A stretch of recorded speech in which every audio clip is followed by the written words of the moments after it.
got your normal field equipment. I think most of you had dressed in some kind of olive drab or quasi camouflaged clothing rather than just your normal street clothes, at least for this operation moving out through the woods.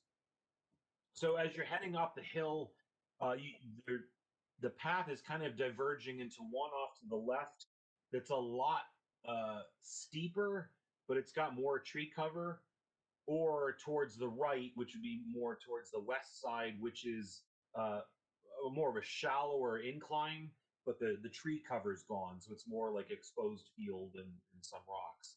So you can decide which way you want to head there. I vote more tree cover. Yeah, I agree. And also, Kurt, since we're not currently transformed, I'm gonna have my rifle out, my hunting rifle, Okay. so it looks like I'm hunting.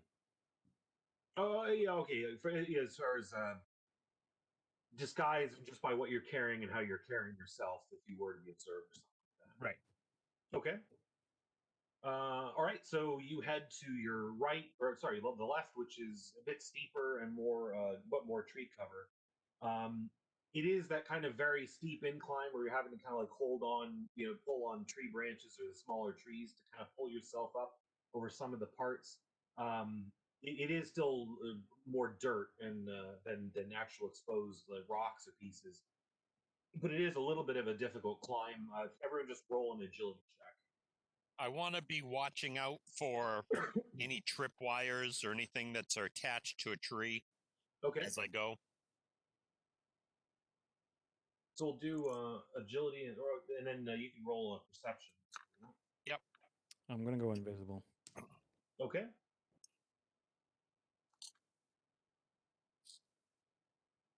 It's been so long I could remember what dice to take out.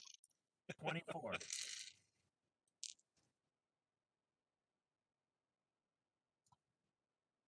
Okay, I got Lars 24. Not a bad start for me. 22. Agility of 27. Jeez. And then the other one was what? Perception? You say you're like Perception. checking for traps. Right. And Kurt, I'm running my shimmer. My whole. It's not invisibility, but it's invisibility. That's the only power that's that shimmer effect on my still on my overcoat. Okay. And Eddie, what was your agility check? 11. 11. Okay. My perception was a whopping 5. Okay. It's difficult to see because there's so much vegetation around, but you are checking, or at least you're trying to check. But you're having to focus so much on keeping your grip. Really, the three of you kind of have no trouble daintily bouncing up the hill like a mountain goat. Eddie is able to struggle along, but it's that kind of thing where your foot digs in, and the earth kind of gives way, so you're almost like walking up a stairmaster. It's getting rather fatigued. Let's see. You start to round the top a bit, and it's getting a little bit more rocky, but the ground has leveled out a bit. You are all a little winded. Just make a fortitude check.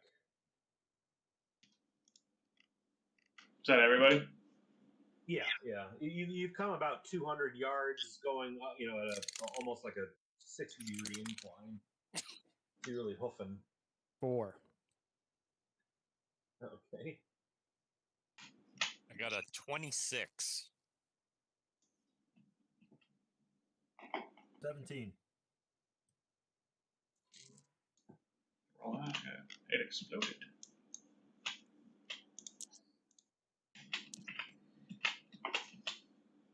Six, 10. 12. So Oliver Ramos is definitely trying to hoofing to catch his breath. Blue Suit and Lightning Man, you've got a good, some beads of sweat going on your brows, and you're definitely breathing, but you're in your zone. You're in the kind of once you get up and running and you're kind of temperature up, you're cruising along at a decent. What am I trying to say? You are athletically getting strained, but you're able to handle it. But Oliver Ramos does have to take a bit of a breath. Shooting Star just keeps charging on ahead, and you almost have to call him to stop. He's sort of like, yeah, what's the trouble? And you're just bounding up the hill at full speed. So you take a short break, grab some fluids, throw something down for some food, and you're able to see down over the valley a bit, although the castle is still further to the south around the bend.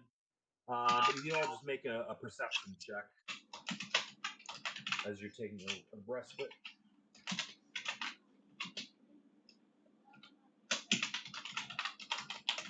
Well, That time I got a 17.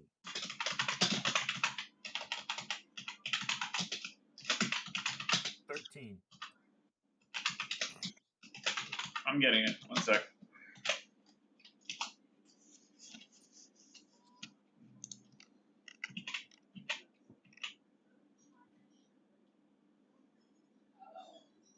This was perception, you said? Yeah. Bolstered.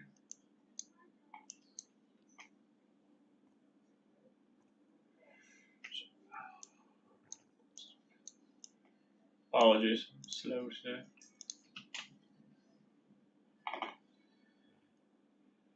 Oh, that's an explosion.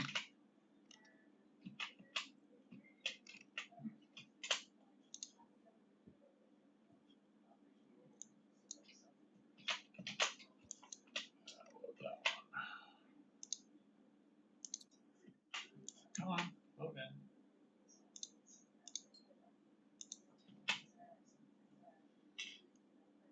Okay.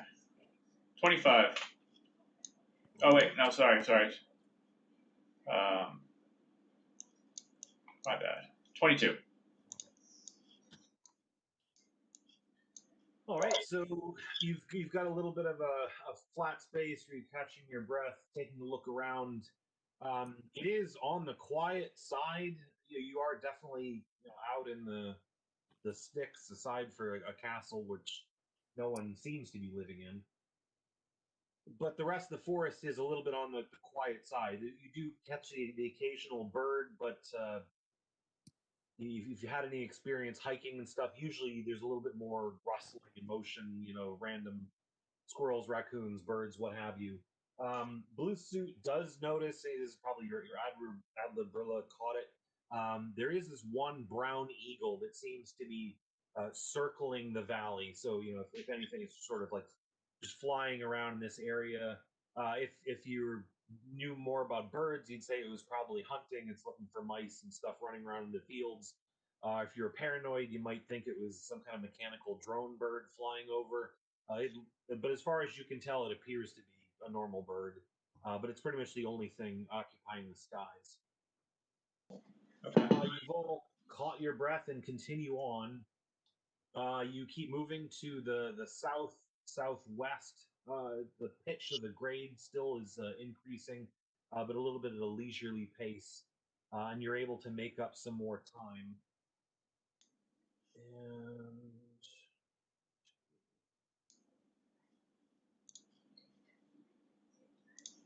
the tree cover is still decent, but the ground is now turned from dirt to rock, and it's gotten steep to the point where you're actually going to need to climb of some kind. If you follow it around either side to your right or the left, it's pretty much all turning to rock at this point as you're getting high up enough in the elevation.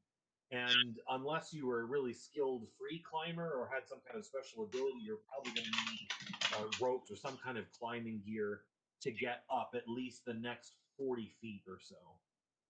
So you imagine you're standing this like granite rock. If you've been up Mount Monadnock or something like that, as far as the amount of rocks and stuff, you're not looking at like clear sheer cliff face, but it's enough rocks where unless you really are taking your life in your own hands, being a free climber, there's going to be some danger to it. So you can bring out whatever your equipment is, or if you have powers you want to use, or however you want to approach this roughly 40-foot uneven cliff face. I do have climbing 1, so I could scale the rock face with a set of ropes and then drop the ropes down and anchor them. Yeah, with the climbing feat, you can move up even almost a pure sheer vertical surface at your same movement rate. So it's like you're a skilled climber, or even with your powers, it's kind of like you're running forward with such momentum that you're able to keep running up and preserve that momentum until you get to the top. And 40 feet is not too much of a difficulty. Yeah, So if you're carrying the ropes, you make the climb. You make an agility check just for story of your case, but you should be able to make it up without. As he does this, I'm going to smile under my mask, which he doesn't see. Cock my head to the side, drop my grappling hook into my gun, fire it up, and start winching myself up. Okay. I got a 19. Yep, you not only scale it, but you scale it with ease. Kind of bounding like from rock to rock. That thing where they push off of one rock and then backwards push off the other. You vault up to the top, and just as you're bounding up, you hear this grappling hook whiz by, click into the rock up above, and you hear a little very very faint electrical whine of a motor as the blue suit starts flying up, and Blitzman and Oliver Ramos, you're standing down at the bottom, just grabbing a swig out of your canteens and thinking, "Oh, what cute toys!" Yeah, you said it was 40 feet up. Yes. I just look over at Blitzman and go, "Want the ride?" Are you able to teleport more than 40 feet at one shot? I can do 6. What am I? 30? I'm at 30, so 60. If I do double move. Yes. So I can also teleport. So can you do a? Okay. Would I be able to do like a double move teleport and teleport to the top? Yeah. What's the distance you can teleport? 30 feet. What? Is that your movements? Well, I have your It's based on the attribute, which is score of 6. Oh, right. You did the attribute substitution. Right. Okay. No. I asked because the teleport movement is 5 per power level, and usually that's only 25, which is not your normal 30 movement, but you do have a 6 in it, so it does happen to be 30. I was thinking it was 30 feet. No, it is for you because you do have a movement of 6. I was just double checking because normally your movement is just 30. It's just a given. But when you first take teleport, you can only get to 25, which is why I was double checking. And Okay. I know you'd put all your points into energy, and I was forgetting you did that attribute substitution, so you have a 6 movement as well. Yeah. All right, so actually that was everyone is able to bound up to the top in their own different ways. Maybe Shooting Star sort of looks down at everyone else and goes to offer his rope, and then just you two double bam and teleport to the top, so you actually reach it, no problem. Yeah, Kurt, you're right. So I have a power level of 6, but it goes from 5 to 7 in teleport. So technically, I can teleport 25 feet in a whack. Right? Because it's based off of the power level. Yeah, and you have a movement of 6, so it is 30. Okay. It's five per attribute, and your movement is 6, so 5 times 6 is 30. I mean, you were right from the beginning. I just stopped you because it's usually a confusion. The teleport isn't always at 30. It's not until you reach power level 6. Okay, so the part that I'm confused on is you can use it at power level 3, 5, 7, and 9. So so it's going off of the attribute score, not the actual power level that I use it at, right? 5 feet per movement attribute score. So I guess it's okay. All right. So what you Well, said, right? Or no? Because it doesn't say 5 feet per power level used. It's saying 5 feet per movement attribute score. yeah. It's like just like it says there, 5 feet per movement attribute score. So, what you said at the beginning. Yeah, the doing it at power level 3 or 5 or 7, that just has to do with like whether you need to see where you're going or not, or Yeah. get other additions or things. I got you. Yeah, no, fair check. I've been playing teleport for so long, and then when you said it's at 3, 5, or 7, it was like, oh my god, does that mean you can't teleport at 6? But yeah, it says movement skills. Okay. So yeah. Okay.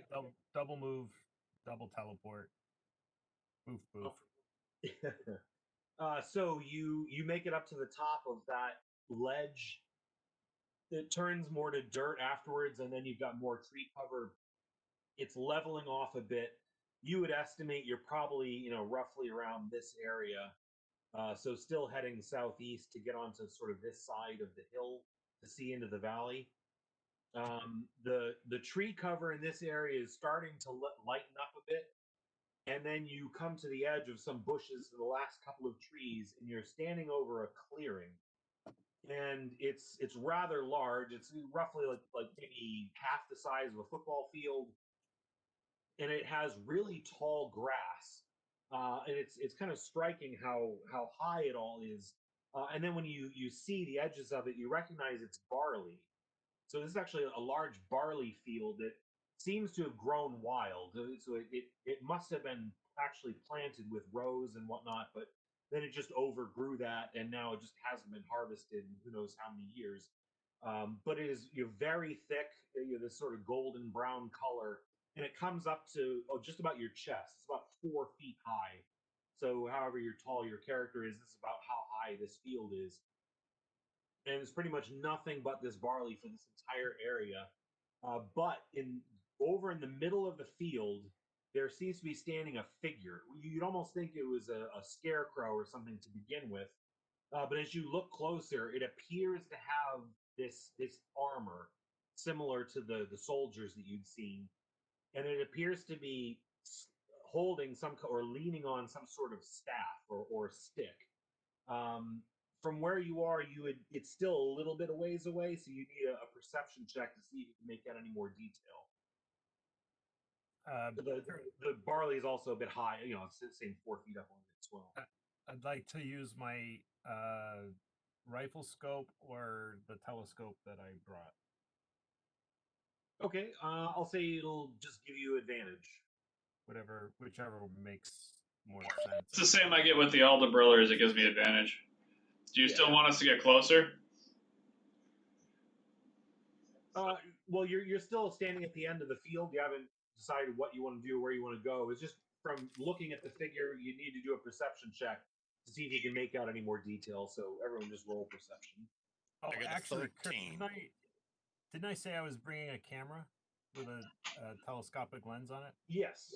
Okay, so I'm going to use that and take a picture of it. Okay. And I got the 13. 18 for me. Oh, 19 is. Wait, I get a advantage, right? Yeah. 20. Well, advantage is you take the best of those, right? You don't add it in. Right. The first time I rolled a 1 on it. Oh, I got you. I rolled a 2 on my die 8. So. I'm just trying to remember half the time. I got an 11. Okay. Yeah. So blue suit and shooting star. I mean, they kind of appear to make out the figure. It definitely looks similar to that sort of plate mail, although it seems tarnished or darkened in color.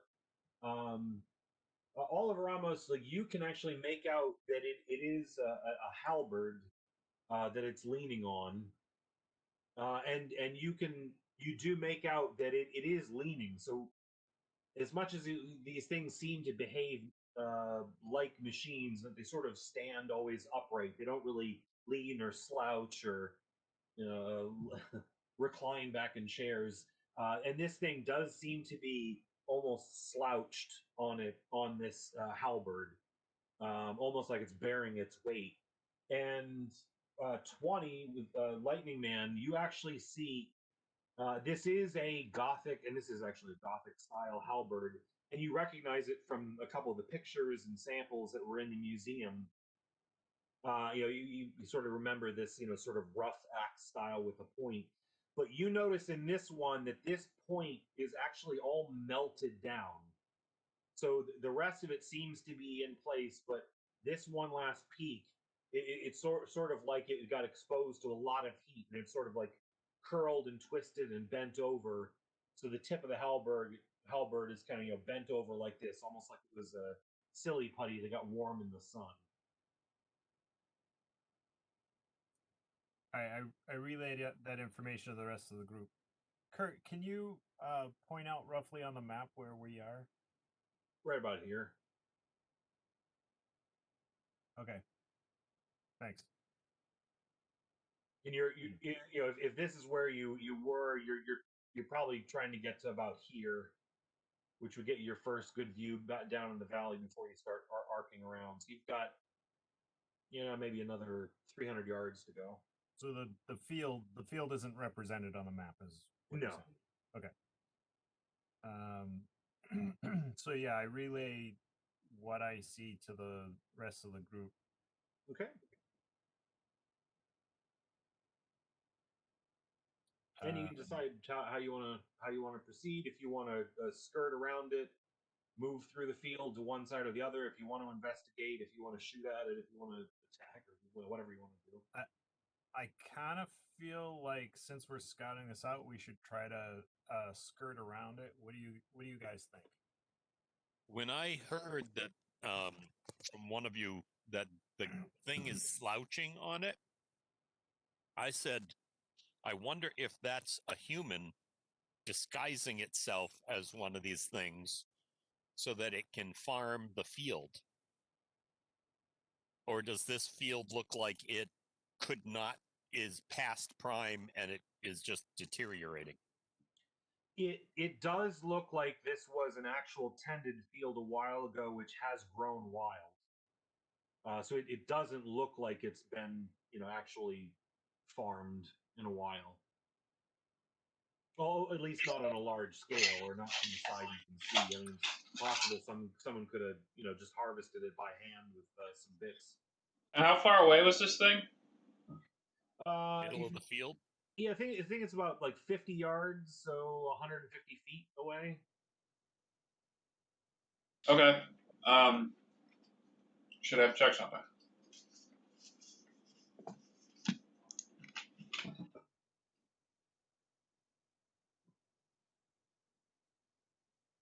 Maybe this is one of those things and its power supply has died.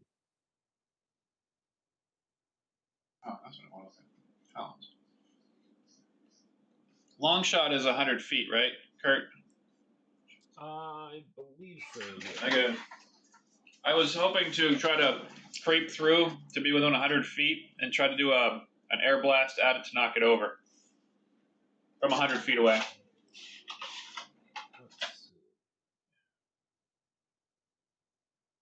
Unless someone else has a problem with that. It's just a simple, unsuspecting gust of wind. Let's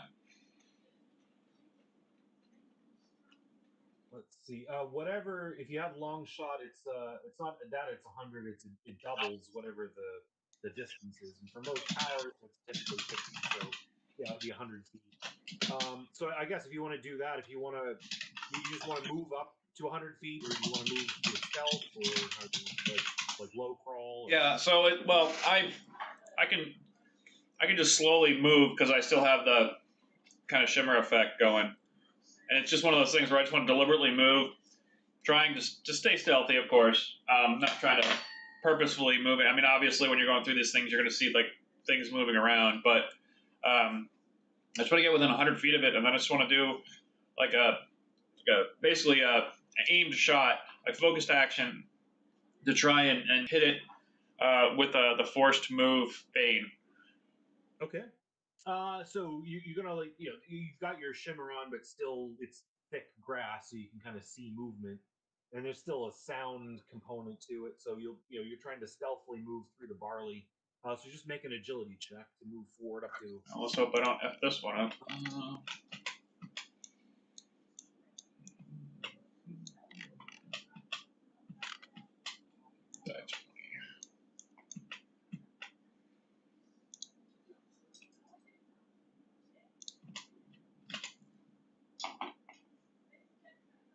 Oh, lordy, that's good.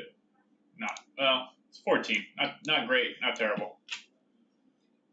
So it's decent. You have your shimmer on. You're quietly trying to take steps. So you're not actually stepping on it, and pushing the barley aside. You do find it is rather dry.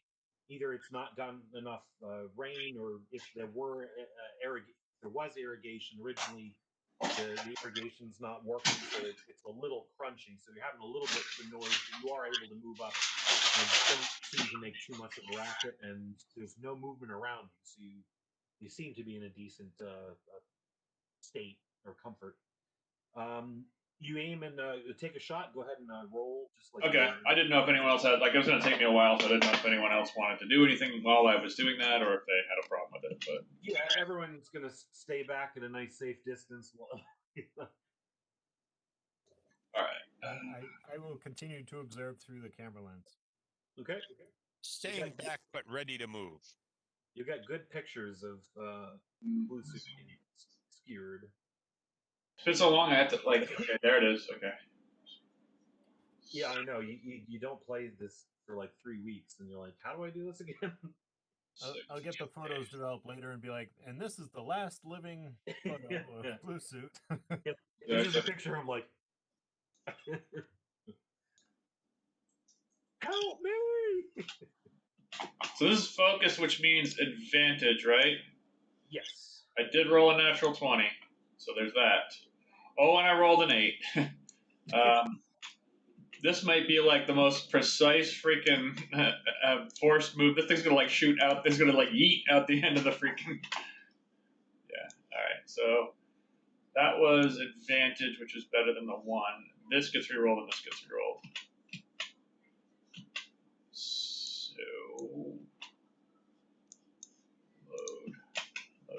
load it.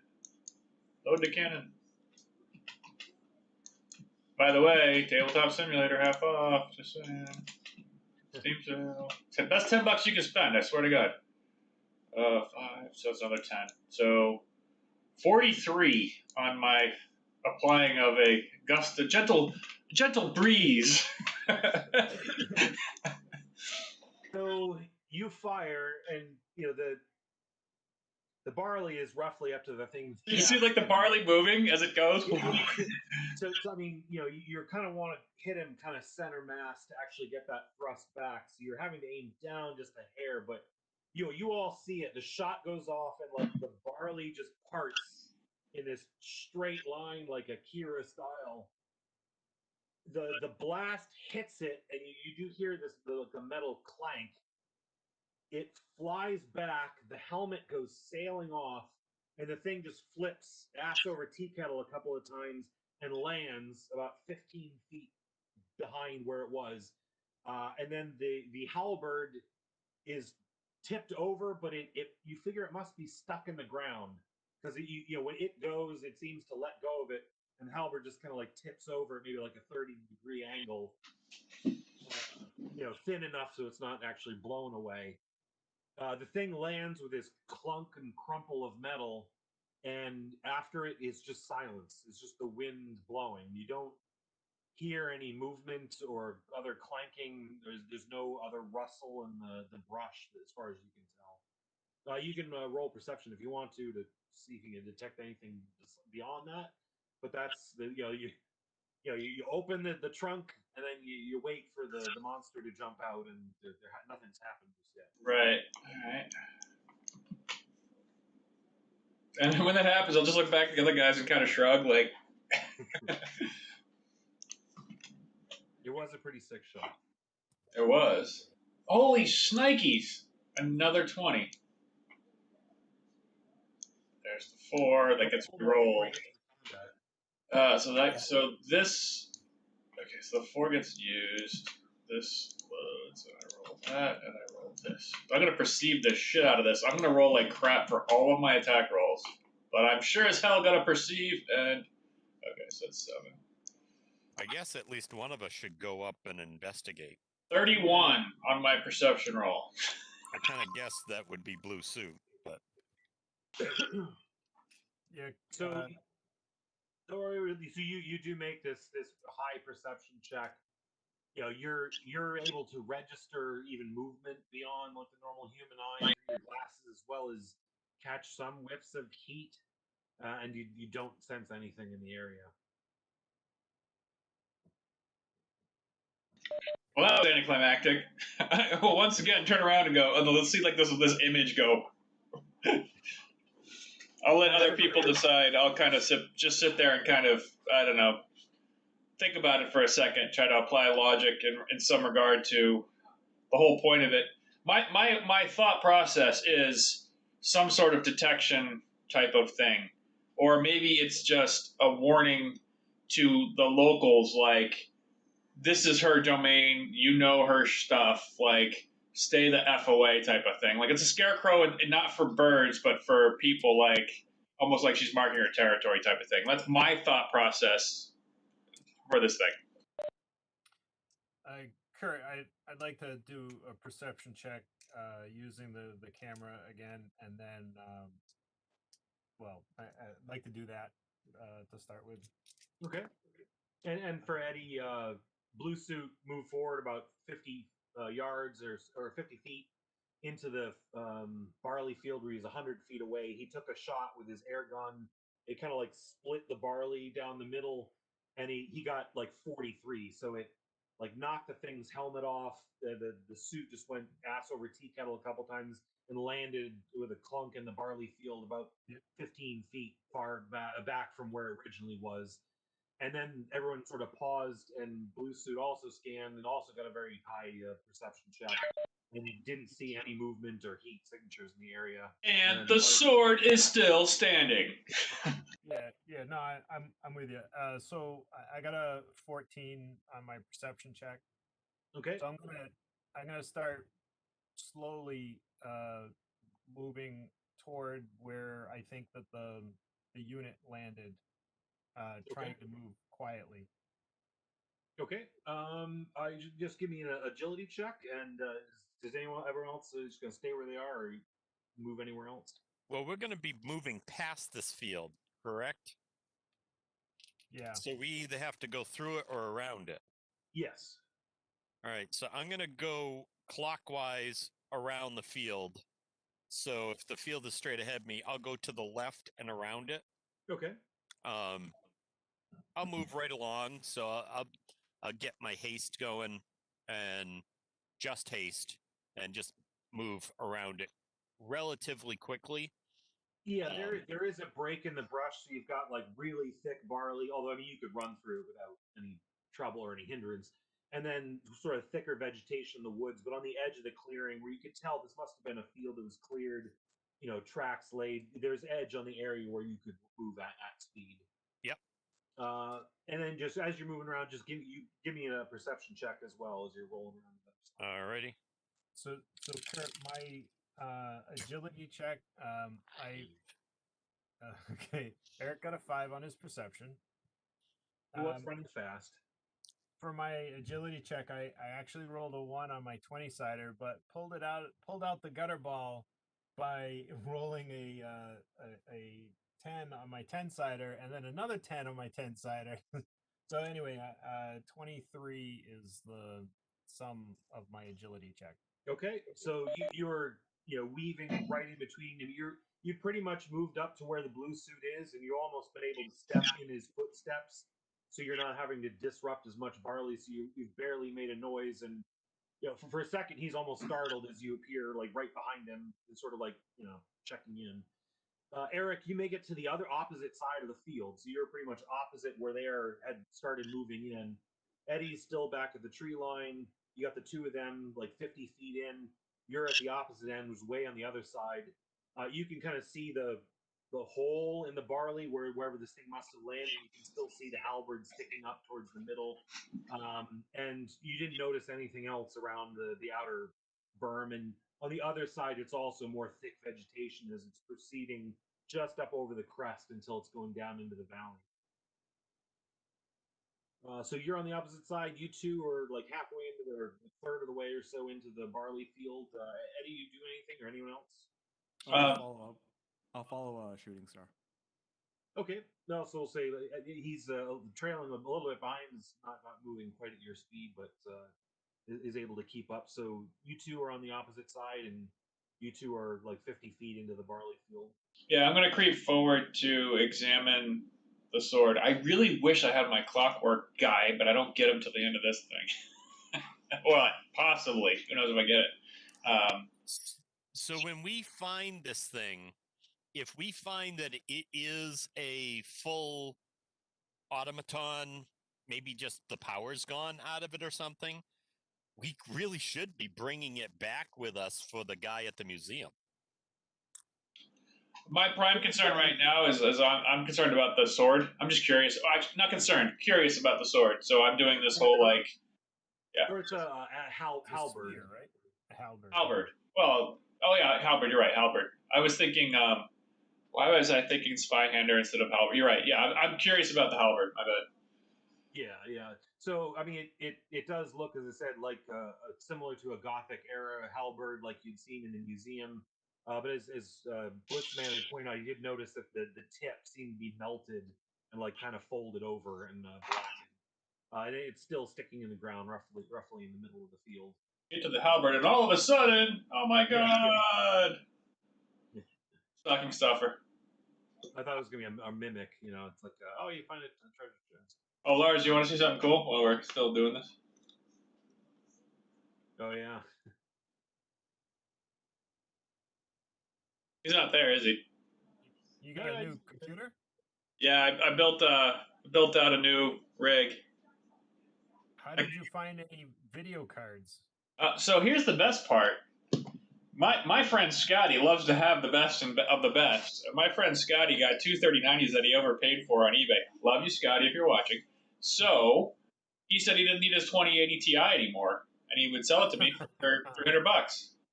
So I bought it for $300. So that's actually what's funny about that thing has a kickstand. Look at this right here. There's a kickstand because the back of it's so heavy. They actually have a little kickstand so it doesn't like drag your motherboard down. I Oh, saw shit. on Reddit some guy printed a little miniature figurine that's like That's hilarious. Like this, like holding it up. Yeah. That's pretty funny. My graphics card has a kickstand. It's probably time for them to re-examine their layout design if that's getting to be the case. Well, the other, so the weird, and I don't mean to derail the conversation here, but we haven't talked in a while. Like having a glass case is tough because fingerprints. Kurt, this would drive you nuts. I'll tell you right now because I'm constantly wiping the thing down. I have the paper towels back here. But the whole RGB thing at first, I'm like, that's kind of silly. Oh man, I'm loving these. Like when I boot up certain games, they'll like Mortal Kombat on here. Like all of a sudden, like they're doing like the colors of the character you're playing, or when a fatality comes, it turns red, and I'm like, oh, this is. It's that nerd in me that's like, that's stupid, but the nerd in me that's like, guilty pleasure, like that's so cool, you know. It's just dumb. So anyway.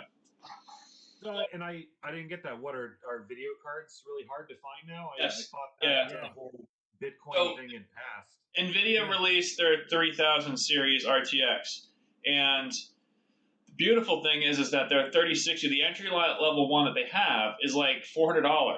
But they didn't have enough because of COVID and because of everything else with China and all that stuff. They're out of. It's like the Nintendo Switch or the Xbox. Like all this stuff. Like there wasn't enough for the demand, and it being the cheapest entry level to get an RTX ray tracing graphics card. Like people were scalping them, and eBay was crazy and stuff like that. The top of the line is the 3090 Ti, which Scotty got, and that one retails, I think, for 16. He spent an extra 400 for his, so he spent $2,000 on his card. That's nuts, just for his video card. Yeah, but he's running VR like a madman now. So this thing is fantastic though. And he said to me after he sold to me, he goes, "Man, these things are going for $900 on eBay." And I was like, "Yeah, but friend prices." And he's like, no, he's like, it's cool. Like, you know, he got it. And then Veronica got my old system so that she could run her stuff. So I'm getting her system on.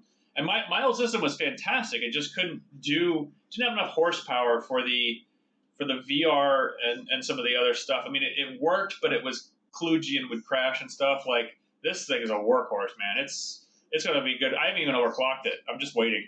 And you see how big this fan is too, right? I mean, shit. Yeah. Like, that thing barely fits in the case. Barely fits over the memory too. The memory is 120 millimeter fan. Yeah, it's The fan is called Be Quiet. You could barely hear it. Like, actually, the side fans are louder than that thing. It turned on, and I'm like, it's not on. So, yeah. Anyway, nerd stuff, lots of fun. Actually, and I hadn't built a computer in over 20 years. Really, like the last computer. I haven't built a computer in a long, long time because I got away from it because I was like, oh, I'll just go, like, the Alienwares I bought were pretty good, and Alienware is just going down the shitter, as Kurt knows. And I was just like, okay, so Katie built her machine, and then I started talking to Micah, and he was like, oh, dude, he's like, just take a look. He goes, buy through Amazon, because Amazon guarantees everything you buy as long as it's fulfilled by Amazon. So anything you want to return, no problem. Like, so I just went through there, and the prices were fantastic. You know, I got an i7 that's unlocked for like $320, I think. It was less. It was like $280 or something like that. I got it on sale. So an i7, 8 cores, like, things like awesome. And then the getting the right kind of, you know, motherboard or the right number of slots and the right type of memory. I mean, you just like cheat sheeted that or got advice, because that's the stuff that's always the hard thing. Right. So that's the cool thing about it is, and actually John's in our chat now, and he helped Katie with that. There's a couple of rig building sites, and there's people that will post their rigs, and then they have compatibility charts. So you say like, oh, I want this MOBO to go with.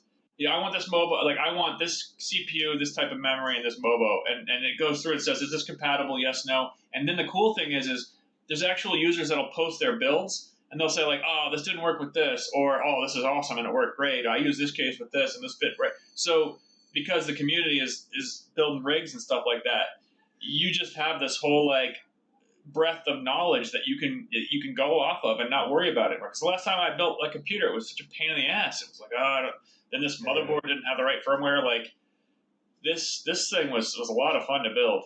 So anyway,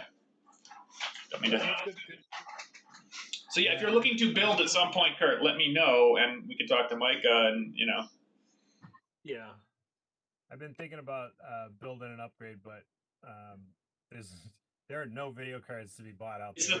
It's the 3060s. You gotta like, if you wait till Q2, then you'll be fine. I think. Like they'll flood the market. Like Christmas has got to be the peak, you know. Yeah. Everyone's buying them all out. Well, with COVID, you've got the perfect storm. You've got probably a reduction in productivity building the boards, but then you've also got all the gamers, everybody that either is a gamer or is thinking about gaming. They're all like, oh my god, I want to upgrade now. I want all this stuff, and you know, because they're sitting around at home. So yeah, driving it up. And then Eddie, I noticed your background's different. Moving to a different place, or move your furniture around? Had noisy neighbors, and the manager was nice enough to give us a new apartment because of it. Moving on up. There you go. Literally, we're on the top floor now, and we have like this brick wall. What's nice is you have nobody above you. That's the best part. That's also really good. I think that was one of my favorite like YouTube videos. It was like the couple that make the strange noises on part. You have the person downstairs like, what are they doing up there? And and then they're sitting around like sometimes we go with the bowling balls, but sometimes that's too obvious. So we break out the chains. Like you can get chain stock. It's about 60 pounds. It's only like 30 cents. You just drag those across the floor. People have no idea what those should be. It's like just they're sitting that down. Like it was like a HG like the DIY video of how to freak your neighbors out with stupid noises and shit. Pouring marbles and fucking hilarious. All right, so you've got this halberd in the middle of the fields, the hole in the barley. You've got two of you 50 feet in from the north side, and then two of you standing on the far side to the south. Right, and I was doing I'm going to slowly start creeping forward to check the halberd. Is what my intention is. What other people want to do, that's. I mean, obviously we can't unless we have the mind meld thing, which that's only that with Eddie or Mike. Eddie's the one that can set it up. So, and I mean, I know we're not in an actual thing, but if Sure. I think we forgot too. I mean, Taylor was the one that was doing where you're all disguised as deer. I think Eddie had set up the group telepathy, and I don't know. I think actually, technically, we had it. Yeah, but it dropped because you got knocked out when the thing smacked you over. But yeah, I would argue you would have reestablished the group telepathy. See, no, sorry, I can without invisible. Oh, you went invisible. You can only sustain one of the two. Mm-hmm. For now. Okay, so blue suit's moving up. Kurt, I'm sticking with him. Okay, so I'm gonna follow behind him so that we're making a single path. Okay, and Eddie and Oliver Ramos and Shooting Star. I'll just keep watch while they come up. Yeah, we're just gonna stay on the other side. I mean, we're watching to make sure nothing happens, but okay. Well, Eddie's got his popcorn. Are you kidding me? He's like, this is gonna be funny. now this thing must have moved. How far? Where you have the dot? I'm doing the numbers now, and I might even shift left to right, being north. Given, let's see. Stand by for mathing. Let's say that's roughly where it would have landed. 50. This is where the halberd still is.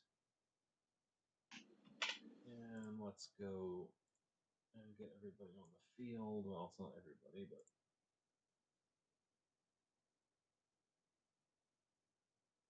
oop,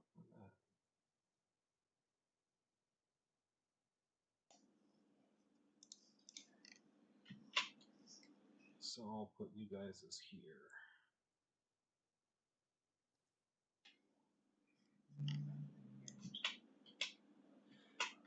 So just give me an agility check for your move up to the halberd.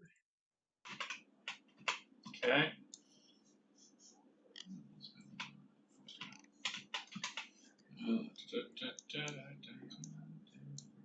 And I'll shift this so left is north. 9. Okay.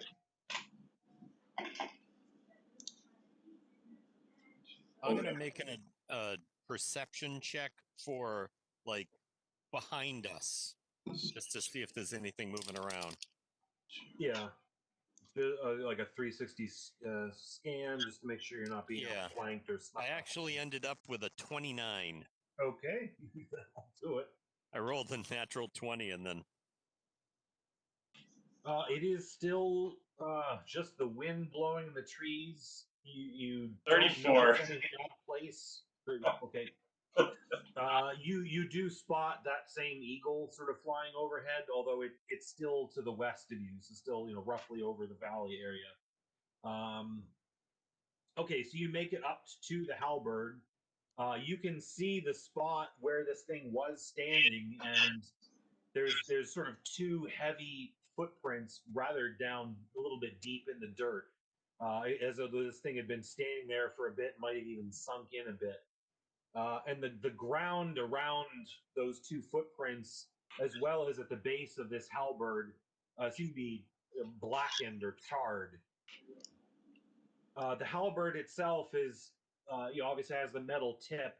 The main post of it, though, the staff has two metal plates running down either side. You usually do these with like rivets to make it more sturdy, or if someone swung a sword at it, it wouldn't just cut right through the wood. It would hit the metal plates on either side. It would give that kind of rigidity. And now that you're seeing the halberd up close, you can definitely see some like carbon charring on it. And this is a little bit of your specialty, Blitzman.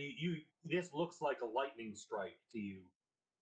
So it looks like the lightning must have struck this halberd that melted the top, charred it, and then some of the current what was able to run through these metal rails into the ground, and the rest of it must have gone through this figure that was standing there, which is now a little bit over in the barley to your It's exactly what I was thinking, actually.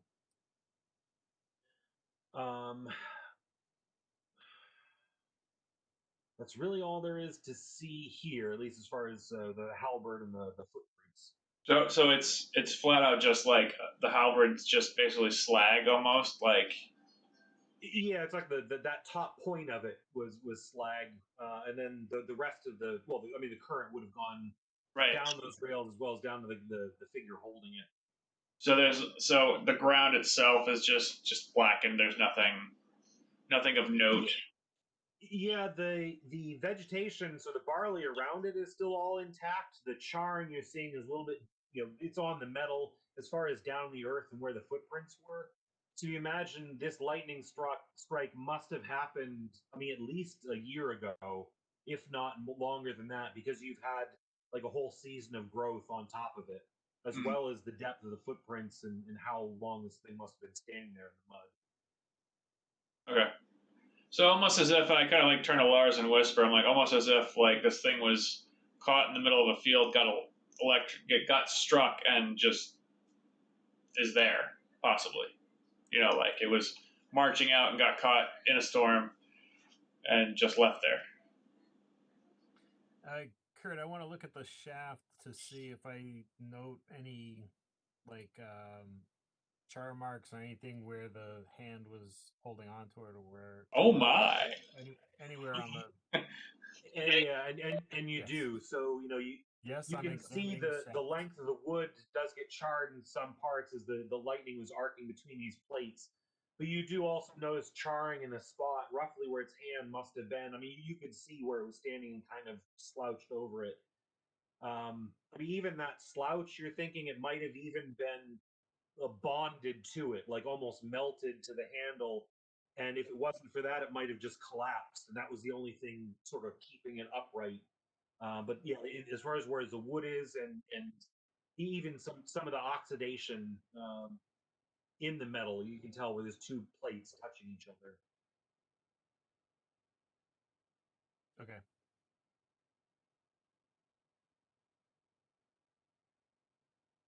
And anything else? And as I said, it's the barley is still like chest height. You can see the sort of void in the barley where the figure would have landed, but you can't see it from where you're standing. And so was the barley apparently growing right up next to or all around this figure? Yes, I mean, judging from, if you had to put a timeline together in your head, this must have been an actual barley field that was planted, intended to at some point, was probably just let to go wild, maybe more years ago than whenever this lightning strike was. So, maybe the barley field's been running wild for 3 or 4 years. Maybe the lightning strike was a year or two ago. And you don't know if this thing was like you said marching through the field, or if there was units stationed here and then they've since left, but this one was just left behind because it was zapped, or if it was repurposed as by someone as a scarecrow for the field. You're not sure the history. Are there any small children? No. There are no children to be found. Run! I know. And it's like anytime they have, I'm out. All right. To the north, you hear a tiny voice going, "Help me! Help me!" So I'm just gonna say let's go look at the remains. Okay. Yeah, a blue suit you going with? He's just moving forward to check out the figure. Yeah, I'll just stay with him. Okay. Yeah, I'm actually behind blue suit. I was Well, You said you were going to check it out. yeah. Yeah, I guess. All right, well, yeah, that's fine. I'll go first. It's all good. I'll go first. I'll turn on annotations. Thing. What's happening here? Lars put his character on follow. Yeah. Yeah. Yeah. So if you can mark wherever you want to move to, Yeah. I'm just move me up to the figure. like here. Yep. I'll just go one square up from him. Okay. So you see the figure is sort of laying prone on its back. The helmet is a little bit further over here.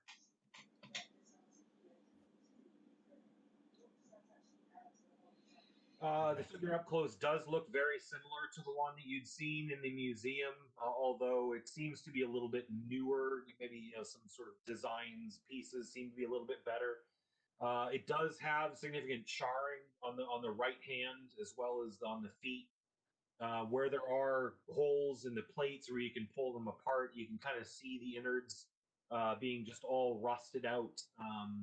You can't see all of them, but you can make out at least one of these nodes in the chest capacity, and it does seem to be just black and charred, almost like it's burnt to carbon from the inside.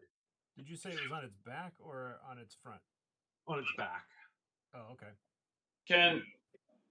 Can I do any sort of like the bottom of the feet too are also charred. being that my character is a clockwork, like my craftsmanship and whatever. Is there any sort of forensics I can do to kind of see if these things have any weak points or anything like that? I know it's already slagged a little bit, but I don't know if there's any sort of logic check I can do or something. To just knowing that we're going up against these things.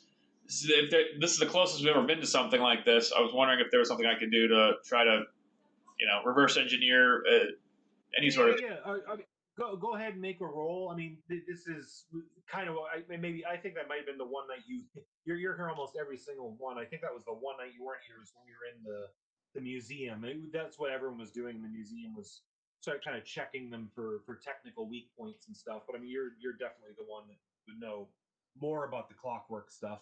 And then to your, I mean, you do have the power level enough to use that animate skill to make your little robotic guy. It's just it takes time to actually construct it. And I thought since it's so similar to these constructs, I thought we would play it as like you're going to go on this heist, and by the end of the heist, you have learned so much about the way Right. Iron made hers. It gives you an inspiration on how to make your own. Third 20 of the night, and we're not fighting anything. I am So the screwed. question- I am so screwed when it comes to battle. Just Kurt, saying, the guys. question I had for you is, I know I'm not there with these guys, but is the condition of this one, even in its current condition, better than the one the guy had in the museum? You could kind of tell even from seeing it at the distance when it was standing upright. In as far as the outside and the main structure of it, this is in better condition than the one at the museum. That one, like the limbs were just like some of them were ripped off or loose. There were whole plates missing where they were broken, essentially where it was damaged from the person trying to stop it from killing them. But as far as the innards, these ones would be very rusted. It took a lightning strike. It appears to have burnt out the nodes in it. So those parts, maybe not so much. But it is in especially good condition. You saw that even from all the news clips and the other little pieces he had around the museum. These things are tough, and you have to damage it enough to get it to stop fighting you. To have one in the kind of decent condition is hard because you have to damage it so much to stop it that now it's in such shitty condition. So this one it is in very good condition in a way because the lightning strike kind of burned out the innards and left the rest of it in kind of top shape aside from the rust that the gears probably have on them. Okay, 32 for my logic roll. Okay. Once So again, I mean, you shitty at pick up that a one. lot of the similar things to what they were seeing with these these distributed nodes around the thing's body that seem to be the power as well as distributed computation almost. So like there is no one centralized thinking brain. It's like distributed by these processors, these 12 nodes throughout the body. And not only are they providing power, but they're also providing intelligence and function. So you think, maybe with even 3 nodes remaining, if you'd blown all the other ones up, this thing could probably still motivate and move and figure out how to attack someone. But it's sort of computational power. It kind of gets dumber as you would destroy each of these nodes. It does have those same filling ports on the side for oil for the gears, as well as this Algi's rune that appears to be something about the energy that powers it. That's like the marker on some of these ports, and they do seem to be connected to these nodes. There must be some sort of energy or fluid or powder or something that gets poured into these to keep these things up and running.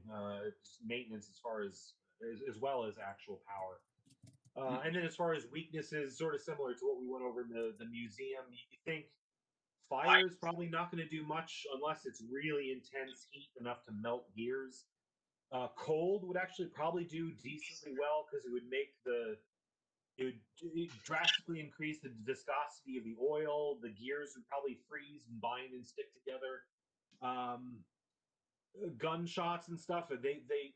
The armor is going to afford some protection, but gunshots would be able to penetrate the armor and damage some of the gears.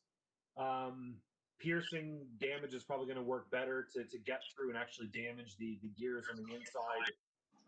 Blunt is going to work if it's something heavy and weight enough. So, like an actual mace or a heavy enough club, whereas just a nightstick or something isn't going to do. There's no way to bruise them or anything, or no tendons to snap or anything like that.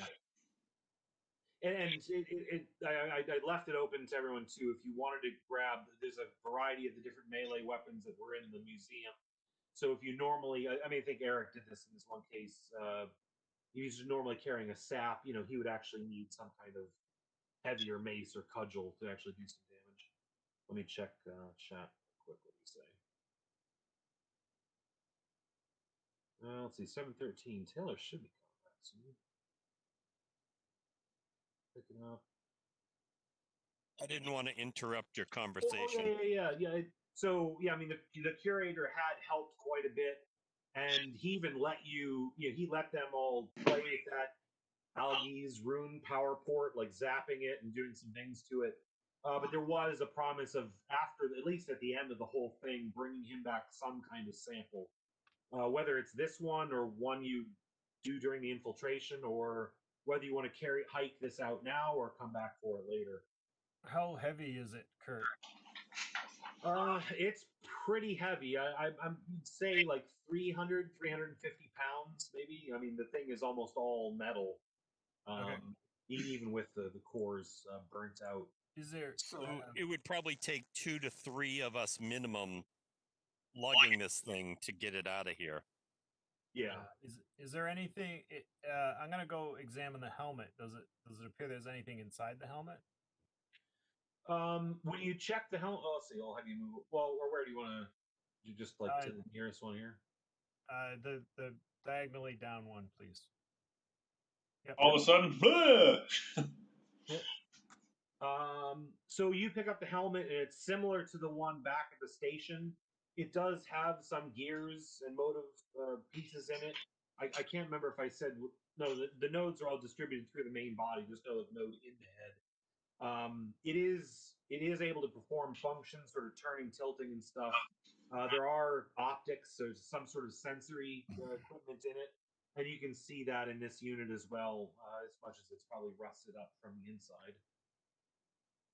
And Blue Suit and Blitzman both just roll a regular 1 die 20.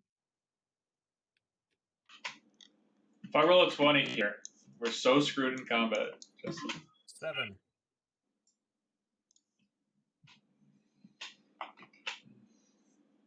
Oh, close to a 20, but a 4. A 4 is It was close to the so 4. Like the 20 was on the edge. on the Yes. on the Yeah. structure. Yes. Yeah. Yeah. It's like I don't know. I'm gonna have to challenge your math on that one. I'm just gonna use random no facts. Yeah, I just rolled this. Yeah. Blitzman, you feel something grab your ankle, and it hurts. It's almost like crushing your ankle. It pulls, grabs on it, and you pretty much your legs just flip up in the air, and you land right on your back, prone here. I was already crouched down looking at the helmet, but yeah. Okay, well, you're standing up after finishing looking at the helmet, and Oh, okay. when you feel it. Gotcha. We'll Okay. say story one. Blue suit, you there's a bit of a void here, so you can't. You can see Blitzman where he's standing, but there's still a bit of barley and stuff around you. But you basically see him right in front of you, kind of like wind, or you make like a grunt of pain, and then he just go ass over tea kettle and like lands down on his back. Whatever it was that grabbed your ankle, it seems to have let go after you land. But right next to you, up out of the barley and the vegetation on the ground, another one of these figures sits up, like it was laying on the ground, and then just sits upright. So it's sitting, still seated at the moment. Oh shit! The army's waking up.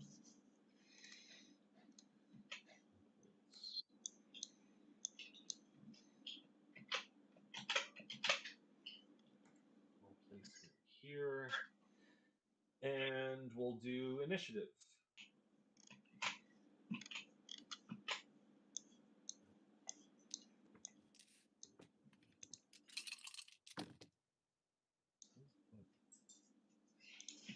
Grab the sock on her and put it inside out. 29. 27. 10. Yeah. You guys have. I need those rolls for the damage, not for the attacks, not for the. Yeah. Sorry, Eddie. What was that? 23. 23? Okay. Wow. So 29, 27, 23, 10. And my boys got. Yeah, I only got an 11 on the 20-sider, but I got an 8 and a 7 on the 2 8-siders. 11. Kurt, would I have been able to send a sort of like a over the mental link? Or would that be? I mean, you did get the pained grunt, and you would have a that kind of reaction. Like, I mean, even just if you might not even be able to help yourself. Stop. You'd say like, something grabbed me. That it's that. Yeah. There's almost just an innate human thing of things crawling around our feet. Yeah, I don't like that. It's a good thing you weren't crouching down. That'd have grabbed something else. Jeez. yeah. You're probably lucky you did stand up. It didn't grab your coin purse. And, yeah, that's not. Lars, why aren't you standing up? I am not going to stand up right now. I'm just going to stay crouched here right A now. little bit of that. How's your father? Oh shit. Todd, I'll say, yeah, you essentially communicated, so you were able to both hear, something grabbed me, and Blue Suit, from where you're standing, you're able to see this thing as it sits up, but you two are technically prone, and while you two hear it, you can't see it from the barley at this distance, and Shooting Star is first. I'm prone as well, or just those two? No, the thing. The thing. It's obscured. So it's obscured. I would have disadvantage to attack or something like that. Is what you're saying? Or you're close enough to see it. Okay. Let me grab my prone. Can I just call out like, basically they're waking up type of thing, or something like that, or there's more, or get your asses in here, or. You could be shouting any of this. You don't know how many there are. Right, but just based upon my yelling, I'm prone. My balls. That's what he's. Well, so the body of the thing landed kind of here and crunched it. You've been walking around, so blue suit, you see the thing once it sits up out of the vegetation. It's just a Oliver and Shooting Star. Like if they wanted to take a shot at it, they wouldn't be able to see it. So was the barley growing on top of this thing? Like the earth was completely covering it? Or was it on top of the It's like ground? dead vegetation. I mean, if you're going back to the time scale, you imagine there has to be like several years of the barley growing and then dying. These things were probably dead or unconscious when the previous season died, and then the new barley is growing up on top of that. So that's like the vegetation that the body was under. All right. I was just trying to figure out like was it just on top of the ground and we didn't see it somehow, or was it you're saying it was It's still on growing top of the ground. It's not like it was buried. It's just the thick vegetation. You're not able I to gotcha. see it. Gotcha. It's not Okay. like being on a manicured football field. It's like Yeah. you've essentially got vegetation all the way up to your chest, other than the Sure. divot made by the thing landing on top of it. Right. So, Shooting Star, you're up. All right. So I hear the, grunt of pain, and he kind of dropped. Blitzman kind of drops down a little bit, right? Yeah, you would have seen his like arms fly up in the Right, air. right. Try to do that reach for balance. Yeah, we know that's not normal. So I'm going to move. I think that's 55 straight forward, Okay. because all I have is haste on. And once I get to that point, then I could maybe look more carefully around at what's on the ground and what's nearby. Let's guessing this is 6. From here, it's still hard to see. I mean, you basically got like thick wild barley 4 feet high, so still up to your Okay. chest. So that's a single move, 55 in, and I only rolled an 8 on my perception. So I'm just gonna move another, 15 until I see what's going on. Yeah, I mean, Straight you're forward. running through the barley field. You're kind of like doing this as Right. swatting at it and clearing it as you run. So you can pretty much run. You can see even the void. So you roughly know your Right. distance to where they all are. Right. It's not like So I'll end up here okay. because that's where I last saw him. Don't step on me. Yeah, I'll try not to. Yeah, I mean that would be the hole in the barley sort of here, and Lawrence right next to it.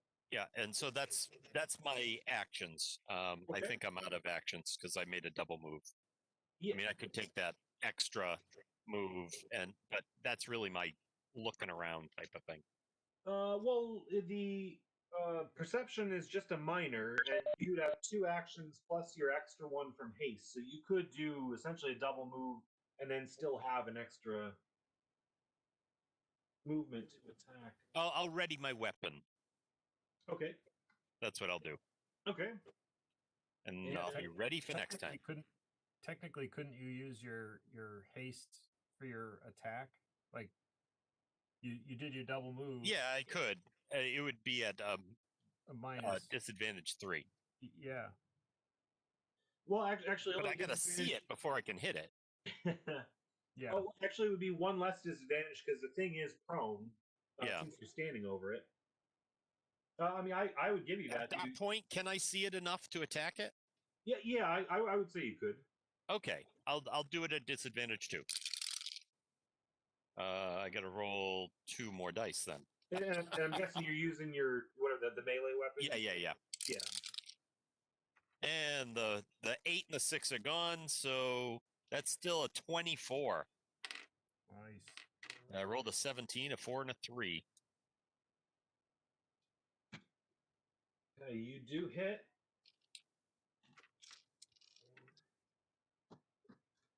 So the thing is like sitting up, and you swing it like wild and smack it straight across the chest. You do hear that clunk of the impact, and it does seem to do some damage to the plates. And then Lightning Man, with your lightning reaction. Okay, so I'm gonna. Does it still have its hand on my ankle or no? No. Okay. You figure it probably like grabbed it, did a swing like that to Yeah. throw you, and then now it's standing up. Gotcha. Okay, I'm just gonna sit up and attacking from prone. Is that a disadvantage one? Is that Prone how that works? targets have disadvantage 1 on all attacks they make. Characters prone due to knockdown get +2. Standing up from prone, half movement.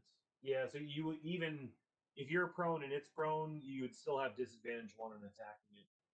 But you could Okay. use half of your movement to stand up, and then you would have advantage. All right. Yeah, I'll do that then. I'll stand up Okay. and then attack it. So now I have advantage 1. Oh, sorry. We made the mistake the last time. It gets a -2 to its guard. It's not that you get advantage. It's all right. We'll skip it. We'll just take the first one as read. I remember Okay. we thought this because almost everything is advantage and disadvantage in Open Legend. This is one where it's just -2 to its guards. Is all it does. Oh, okay. So I'll re-roll to be fair because I Oh, had you rolled the extra die. Yeah, yeah. the extra die. Yeah. So I'll just re-roll the whole thing. Oh, I wish I hadn't. But, so wait. So do I? Wait. Did you? It's not with advantage. Say that again. So you were both prone, like Yeah. on the ground, and if Yep. you had attacked at melee, you would have had disadvantage. You stood up. Now the disadvantage is gone. I thought you had advantage because it's prone, but it's not. All its guard is just down by 2. So Okay. it's So a straight up attack. to be clear, I'm using my powers, so technically it's a ranged attack. Yeah, but I don't know. When they're right in front of you on the floor, I don't really consider Okay. that. Okay. All right. At least not in this case. I can't see. Yeah, no, that's cool. So it probably doesn't matter because my total is 13. Okay. Yeah. So the shot goes wild, just right over its head, and just hits some of the barley in the field. Okay. Let's see. Yeah, that's so. You do have still half of your movement left, as well as any other minor actions. Uh, You're not prone anymore. I'm gonna diagonally move 5 feet back and up so that I'm not. Well, can I move into the same square where the helmet is? You can. They're only tiny pieces. Okay, so I'm gonna move into that square. Okay. I'll just kind of kick it off to the out of my way if it's in the Yeah, way. I mean, these things are really small enough. You are moving out of its threatened range, though, so I'm going to say it takes a swing at you, even at disadvantage.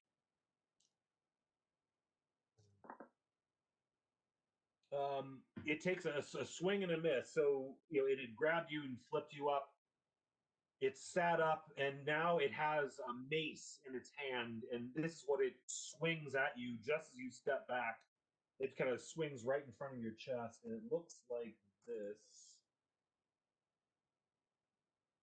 So the whole mace is pretty much solid metal, Wow. and it has this sort of a bunch of tetrahedrons, diamond patterns, sort of bound to each other. So this has just got a lot of mass to it. It's not like spiky or piercing, but it's just got weight to it. It'll throw stuff around. That looks like it would hurt. And that was Blitzman Oliver Ramos. Well, I want to light the whole barley field on fire, but I won't this time. You I did was notice thinking it about was that. rather crackly.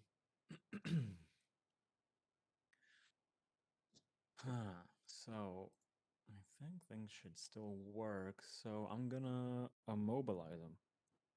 Or no, is it immobilize? Incapacitate. Or attempt to anyway. Let's see.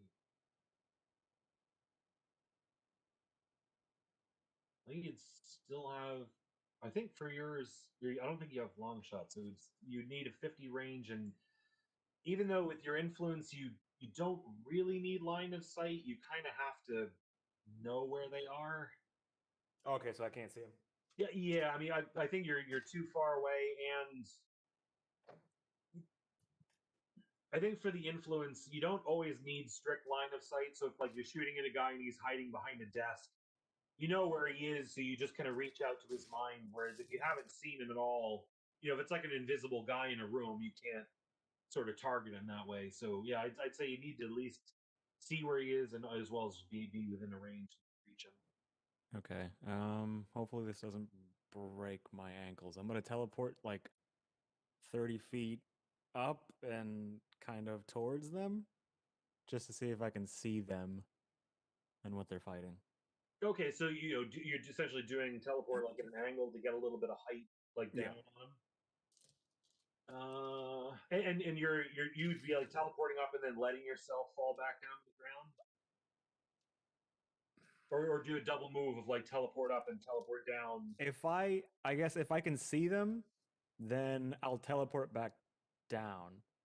Well, no, if I can see them, I'll fall back down. If I don't see them, I'll teleport back down. And I mean, to give you a rough idea of the distance, like that would be your movement, and this would be within range to target it if you were. Okay. So, I guess is it still 30 feet if it's kind of at an angle? well, I mean, you'd pitch it. So, I mean, you could say these things could roughly touch. Although, if you're going Okay. at an angle, you wouldn't be making quite. I mean, I guess just describe it's like story terms what you're trying to do. Like, are you trying to like teleport up so you can see and like attack, or I just just want see to a scout?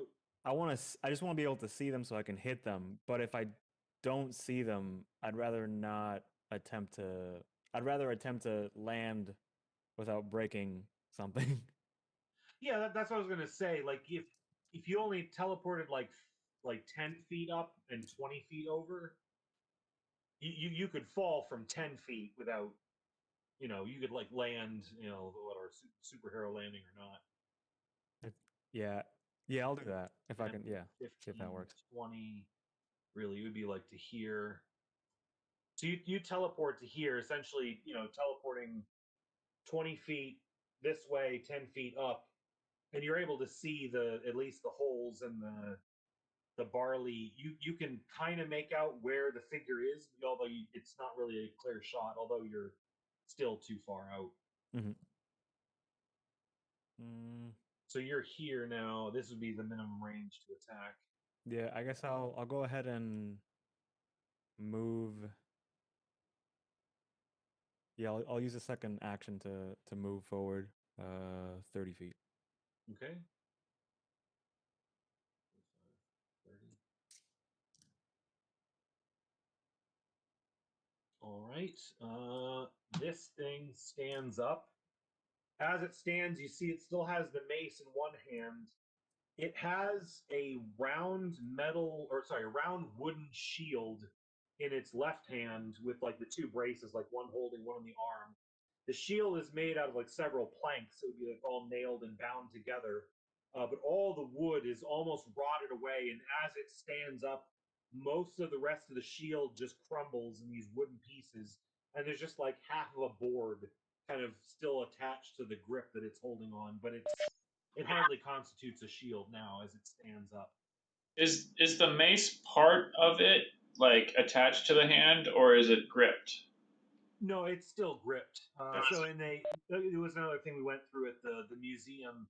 They all appear to function as people still. They don't, in all their examinations, they didn't have any like hidden compartments or knives that came out of their gauntlets. They are built as things with hands, and they use mundane weapons they need to pick up and actually articulate to make them operate. Some of them actually had bows. They do actually draw arrows, put them, and pull the string. So all of the weapons that these things would have, they would actually have to carry around with it. It stands up and it does like a shoulder check into shooting star standing next to it. What's your and you've got haste up, so that makes I know you don't have your Right resistance now, yet, but I think it's only a 21 guard. 21 guard.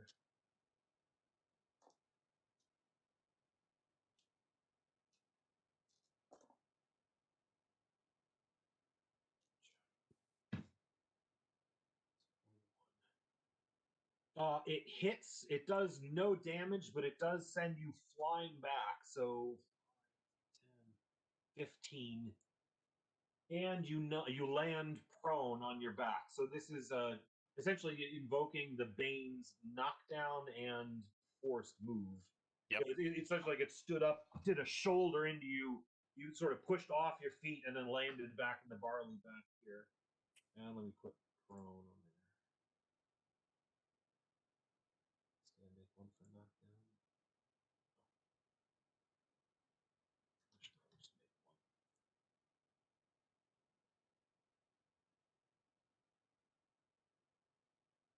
And it takes a step.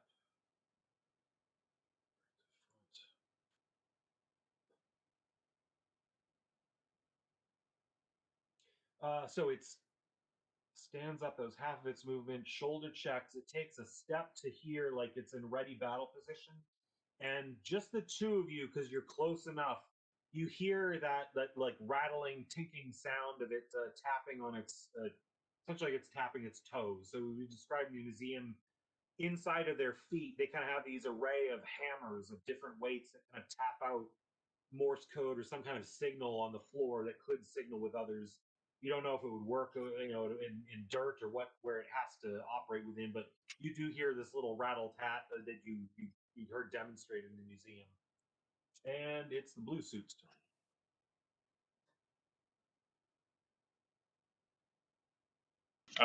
I can talk.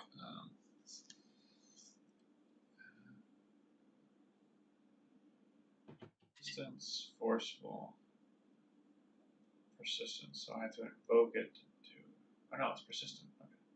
So I always resistance to forceful. So okay, there. All right. So I am resistant to forceful with my suit on, no matter what. I don't have to invoke. I'm going to deploy my shield on my wristwatch, and I'm going to attempt to invoke the disarmed Bane. So I'm going to slam into his mace-carrying hand. Hence the reason why I asked. Okay. And that is just looking at it. Just okay, 6. Okay.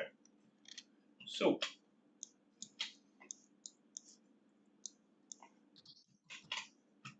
let's hope I don't roll shit, since I rolled so awesome for all those other rolls that didn't matter.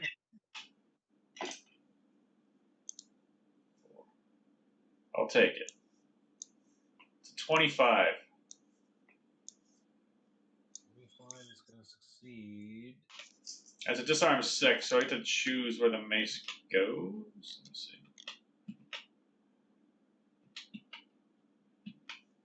So it's the lowest power level you can choose the spot within 15 feet. I believe the higher one you can even choose to take it.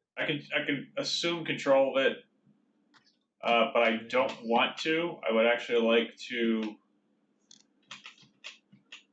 I would like to eat it 15 feet from it. Not that it matters. It's going to punch someone. I'm going to move it basically on a diagonal, 3 back from it. So it's basically like I just pound it out of its hand and it just flies back from it, like directly. Yeah, exactly. Yeah, like here. Yeah. Okay. Yeah, so blue suit, you pop your shield out, you catch it just at that point, like right at the pommel. You tear it out of its hand, and the mace tumbles head over bottom, and you hear the thunk as it just kind of hits the mud somewhere back here in the barley. Let's see. That was major action. You still have moves or minors to do anything else? Or probably did minors to pop the shield. The miners, one of the miners is to pop the shield. Yeah, basically it's just bracing for his attack. So I'm good.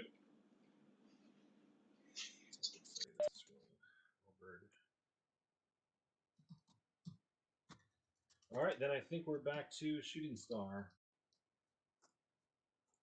All right. So I will get up. So that's half my movement. I am going to use my And move. also, I think I might Yep. have said it the other time. I'm going to make a house rule to say that when it says standing up is half your movement, that's 15 feet worth of movement. Because if someone Okay. has a higher movement, they shouldn't be over penalized for that. So you can move 55. It's only 15 down of your 55. Okay. I'm going to use a move action, so which is going to take up my main action because I've already used some of my move to initiate the resistance forceful. Okay.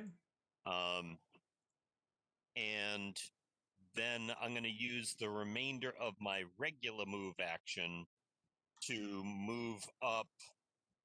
Let's see. Oh, gee. 5, 10, 15, 20, 25. Wait. Yeah, right there. That's good. And that's the only thing I can do now is use my hasted action at disadvantage 3 and using the pointy part of the Lucerne hammer to try to pierce where one of those nodes is as best I can. Okay. Well, there goes 3 8s. But it's still a decent hit. Let's see. 24, a 15, a 7, and a 2.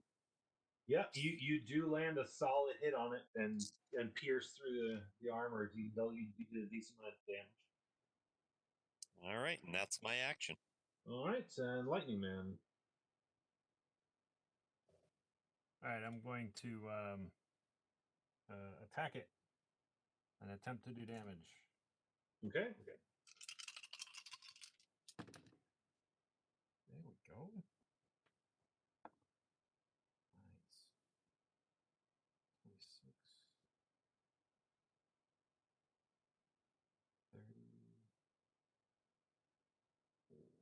33. 33.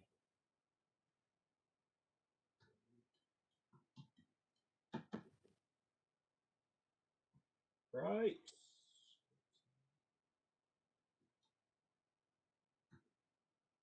You hit it for damage, and what was your Bane focus stunned. stunned?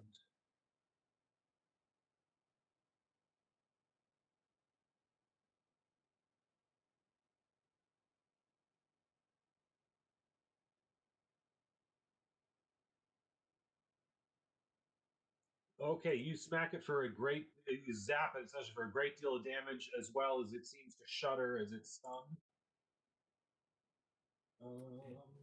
Anything And else? then, yeah, I'd like to back up another 5 feet straight up. Okay. Let's see. Not that it matters now, but is there any kind of advantage for flanking? Yes. Okay. I won't have it affect this time, but just so I know. Yeah. When you did that attack at disadvantage 3, it should have been disadvantage 2. But we forgot we gave you advantage on the one prone attack, so we'll call it a wash. I mean, whatever. It's Yeah. wash anyways. So you took a step back. That would be an attack of opportunity, but it's stunned, so it can't do that as an action this turn. So you step back cleanly, and that was Lightning Man. And we go to Oliver Ramos. All right, now that I've seen him, or seen it, I'll go ahead and try the incapacitate.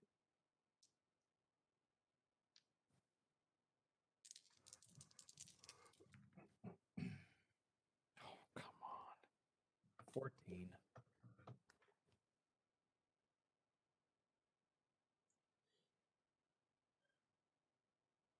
I mean, the roll wasn't great, but it's also This is one of the first times you're actually reaching out into one of these. You tried it out in the museum, and it did feel a little weird. You felt like there was something mentally to grab onto, but you knew it would be odd. This is the first time you got a live one, and it's almost like reaching into a huge jar to pull out a pickle and finding it's like slimy like a frog, and it just slips out of your hands. You're like, oh wow, that there's something about the way this thing is that was off from the way you thought. It's like you're getting a little bit of practice as to how it moves mentally, but even so, your grab at it missed. So you felt something there, but it didn't quite connect. And that was your major. Any other minors or moves? I'll look around me. Is there anything at my feet that's about to grab my balls or something? Do a perception check.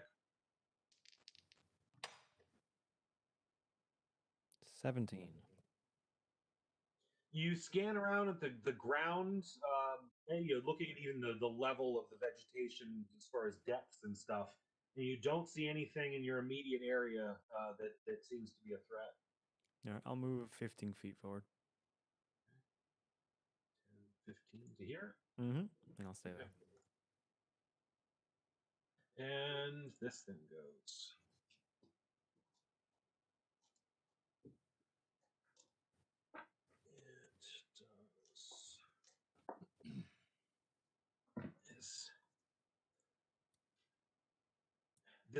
The suit seems to shudder for a second, and then its head snaps back upright, and it seems to move now again, differently than the sort of the jittering, stunned lock it was in it. In game terms, essentially, it shook off the stunned pain. And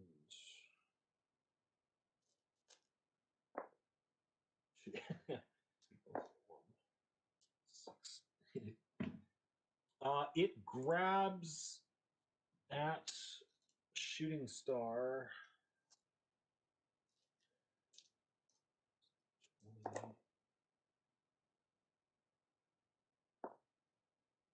Is this against my guard? Yes. Yeah, that's 27 right now. Oh, right. Yeah, no, still.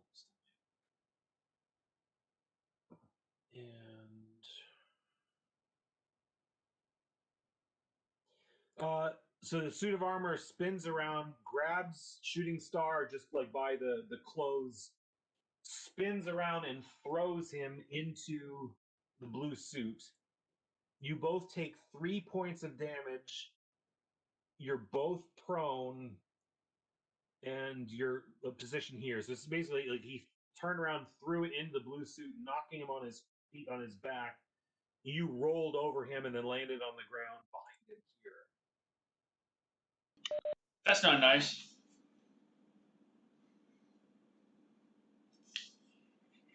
So knockdown for one, knockdown and force move for the other.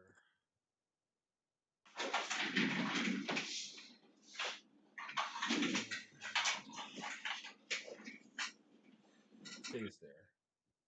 And the blue suit. Okay, well, stand up. So I'm not knocked down. And then, no, and then, this guy's pissing me off.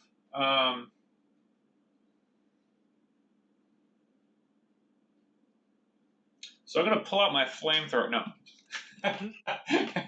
not gonna do that. I'm just gonna shoot him with my gun and hope to invoke the force move pain. So just hope I get over. Okay. Flat out like, wow! Like, you son of a bitch. Alright, so which die we're gonna roll here? So this essentially first move is I'm just rolling the agility on that. Okay. Need to load some buckshot into that thing. Not bad at all. So that it exploded. That's the best part about this game is the exploding dice. Oh, and I should. It is injured. So this is below. That's my turn. the- So totals 26. So if it's 5 over, it's agility versus what? Agility versus Should be guard. I think. guard. Yeah, so it's 5 over. He gets force moved 15 feet. Yeah. So yeah. So it does the damage, and if it's, so it does Correct. do the damage, and it is enough. So Yes. It does. Yeah, the gun is baneful. Yes. And it's 5 feet. 15. Or 50. Oh, 5, 10, 15. It's force move 6. Yeah. So just so everyone understands, when it comes to items and items that you want, anything that is baneful, you want. Because that's the one that does the, if it's only 5 over instead of 10, that you, yeah. Yeah. So you essentially get the Bane. It's same as the Bane focus. Yeah, it's same as using Bane Focus, but it's the item that does it. So it's, yeah. So when we're talking about treasure, if we were doing a fantasy game, Baneful is really, really good. Okay. So you knock it back here. Oh, well, actually, it is just force move, so it does get blasted back, but it's still standing where it lands. Loose suit and any other movement or minor. Let me see. I know that puts it on its mace. I don't kind of care. Yeah, actually, I'm gonna just run forward and engage to kind of tank for the other people here. Okay. Since Metamorph is not here to tank. Yeah, actually, yeah, it's almost 8. Taylor must have gotten caught up. Sorry. What was your move? Oh, sorry, I'm moving like basically on the diagonal between Oliver and yeah, there you go, right there. Yeah, essentially moving up 15 to base it where it's standing. Yeah, so you like stood up, blasted it back, and then went charging in. And shooting star.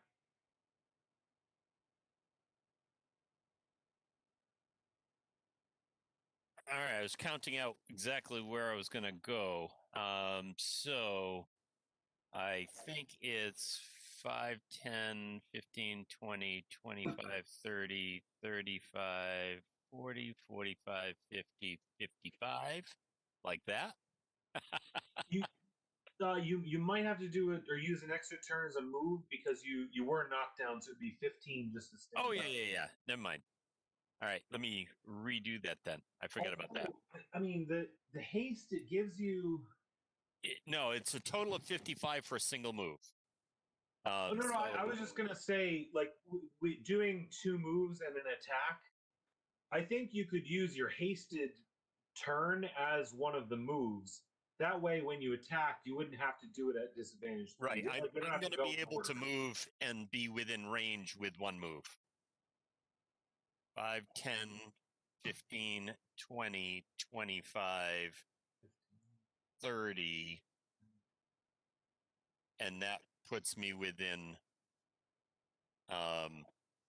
melee action, and I don't have to, take any disadvantage.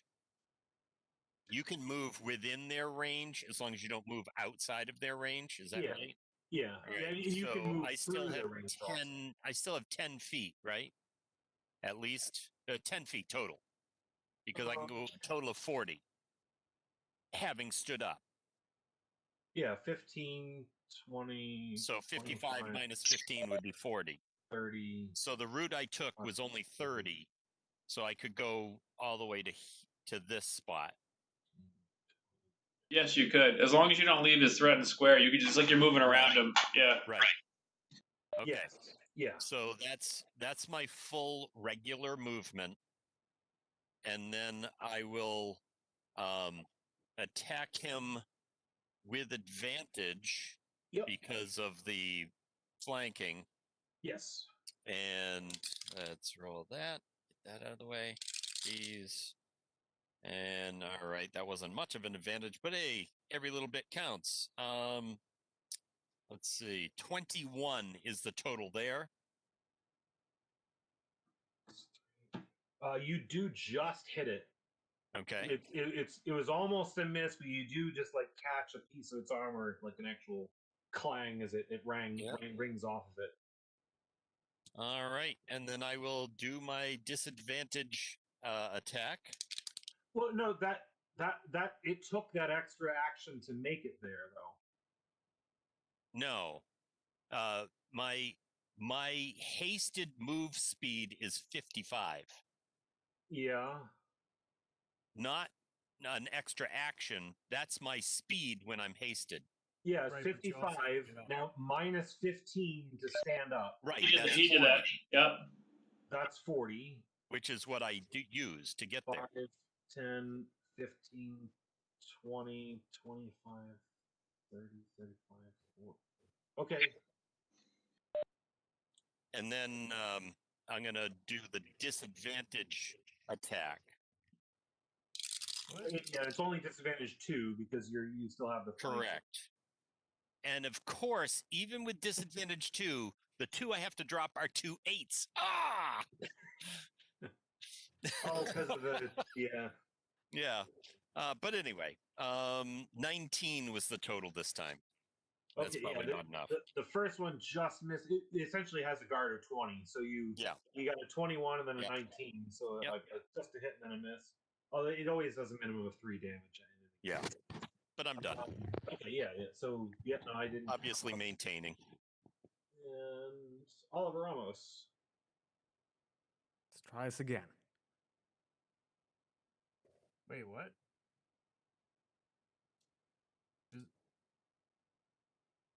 Did I screw up my initiative? No, I screwed up. Okay. Okay. Okay, I was like, wait, don't I go after Eric? Okay. You do. Oh, okay. So I'm gonna go 5, 10, 15.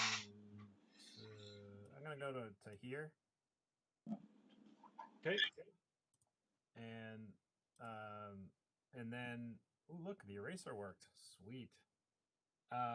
And then I'm going to zap him with lightning to do damage. Okay.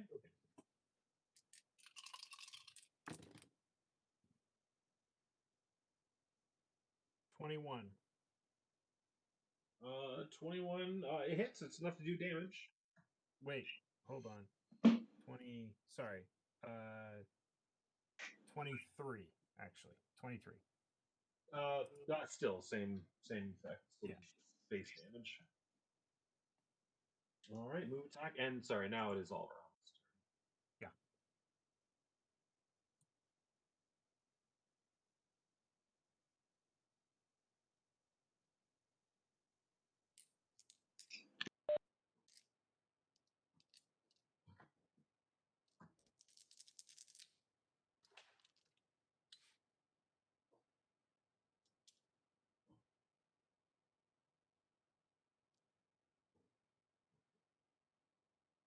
Sorry, did you get that, Eddie? No, I'm just wondering, is it that I couldn't? Is it that I can't get him, or that I couldn't get him? There is you can try to do incapacitate. It's not immune to it, but it'll have a different effect than actual incapacitate. I see. But Okay. then the rest of it, what I was describing, was more story because it's weird that you can do influence on a mechanical thing. Yeah. It feels weird even to you. It's almost like the thing doesn't have a soul, but it's still there, kind of. Sure. You're almost thinking purgatory. Some strange things must be going on with the weighing of this thing.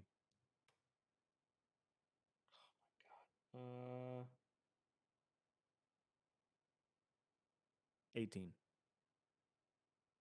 18 is enough. So you do latch onto it, and you do sort of send your whisper, your command.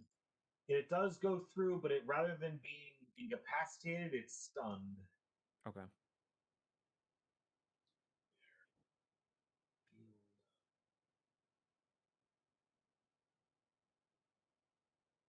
So the same thing you guys see, that kind of, it's almost like a jittering of motion, like vibrating in place, like it's trying to do something and then reverses that decision and kind of keeps doing that back and forth as like a stutter. And then I'll move back Yeah, 30 move. feet. 5, 10, 15, I don't want to get chucked. 30. Two.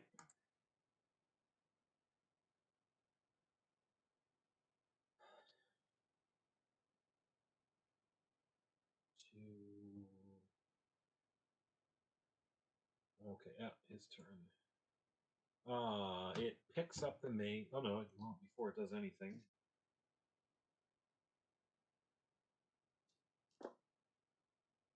It, same thing. It seems to shake off the stun. The shutter stops. It crouches, picks up the mace, and then throws it at 1, 2, 3, 4, 5. Well, that'd be a long throw, but 1, 2, 3, 4, 5, 6, 7, 8. 1, 2, 3, 4. Throws the mace. Oh, it doesn't have to. Just gonna swing it. Swings the mace at blue suit.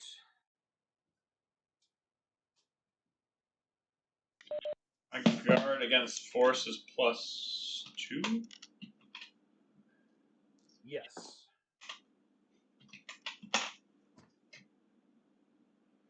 So All right, so it 21. shakes off the stun. It picks up the mace. It turns to blue suit.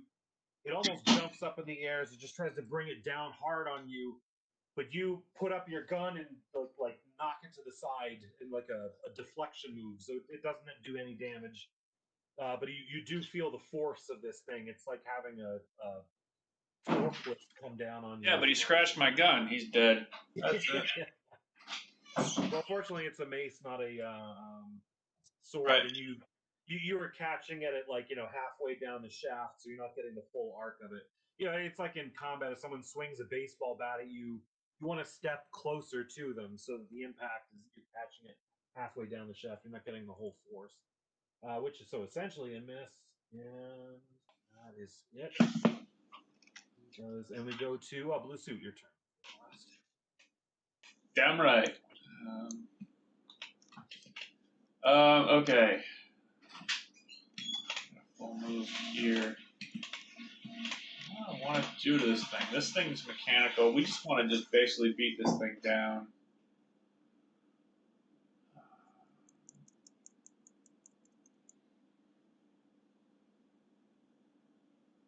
Alright.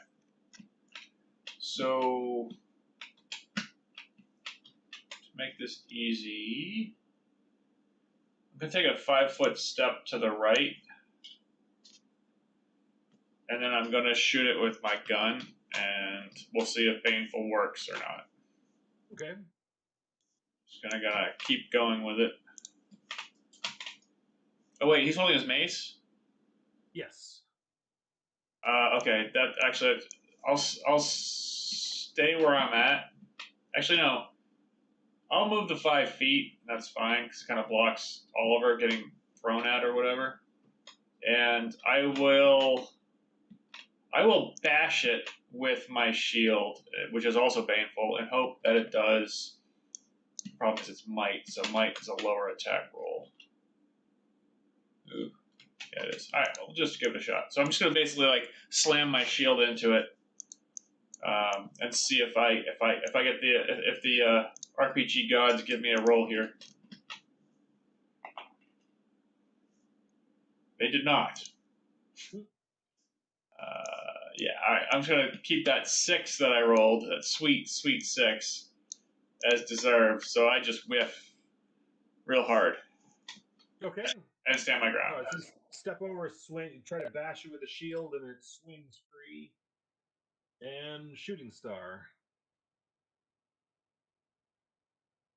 All right. I will take 1 step to the left so that I'm getting advantage. And let's see. Oh, that sucked. But at least I got the advantage with an 8. So now I will roll the extra die. And let's see. 10, 24 total. Okay. You get a solid hit on it, and you do more damage as the thing pierces through and starts ripping through the gears. Yeah, and I will make my second attack at disadvantage 2. Okay. Well, at least that's a decent roll. So 24. Again. Same, another solid hit, and Yep. now the thing is bloodied. And that's it. I'm done.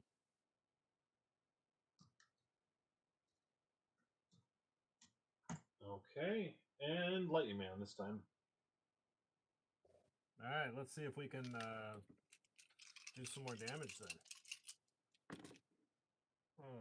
Not with that roll. 9.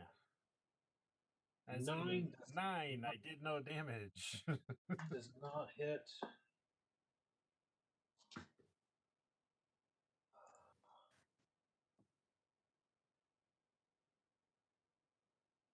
And with that one, so you miss. The lightning hits and it does start a fire. Sweet. Way to go, We Blitz finally got man. that- We finally got that fire started. I totally could have done that. I've been rolling on chances for something to ignite anytime a shot goes amiss that might have some heat to it. And I mean, it's not occupying a full. It's smaller than. I'll just say this. It's not really So, a full. sir, are the surrounding woods particularly dry? Like, is it a really dry season, or it's just this field is really dry because it's like we already explained that this field is really dry because it's like past due and whatever. But are the surrounding woods super dry as well, or just No, this so field? far this field is the only thing that struck you as unusually dry, either because it hasn't been tended to, or because it's growing on top of dead brush, or maybe it was meant to be irrigated and it hasn't been getting that. So it's growing wild. It's able to grow at least in wild, but it appears to be dry. But yeah, it's not like there's a overall dry season for the rest of it. In fact, at the level of the river was, if anything, a little bit on the high side for how much water would normally be flowing at this time of year. Okay, I'm done. Okay, and to Oliver Ramos. Well, I mean, the fire's already started. I mean, I can just leave at this point. I heard you guys call my name. I guess there's not much I can really do with this. You could do a line attack, like make a whole circle around everybody. Bad Kurt. No, don't. Don't tell me to light things on fire. It's gonna, like, I'm gonna, do something like that. Oh, No, let's try. Let's try disarm. Let's just get that mace out of his hand. let me just check your distance. Kurt's like, let me just check your privilege. Yeah. God, I don't know why you pull that up. And it's like, oh, that is definitely 50 feet. You've got Oh, to I be guess it's kidding all me. how much you zoom. It doesn't happen. It just doesn't. It doesn't happen. All right, so you're not able to get that grip, but you're kind of learning as you're going. You're kind of getting a handle on it. I'll stay where I am. Okay, and that goes to him.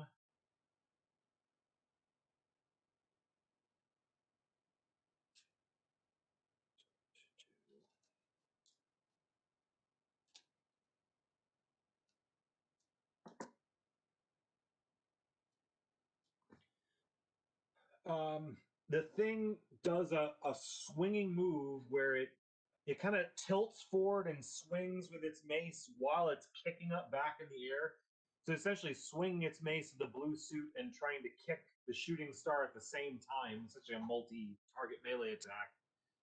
But in both cases, you're able to dodge it. So the shooting star, you're sort of normal, used to having to move on the quick and dodging these kind of attacks.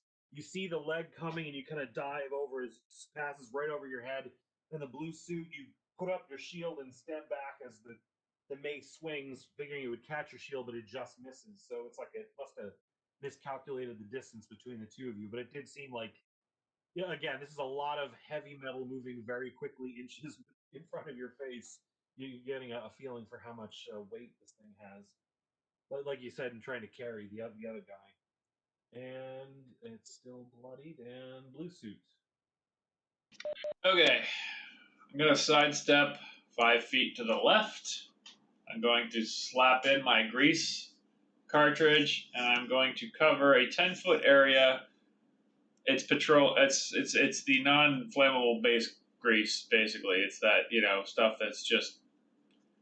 Basically, what I'm looking to do is put a 10-foot area from.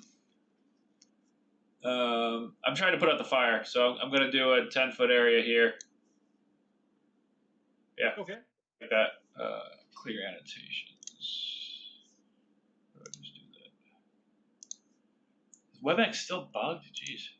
Clear my annotations. All right, whatever. That will be. Yeah. So I'll do that. Slap it in. Boom. Do that.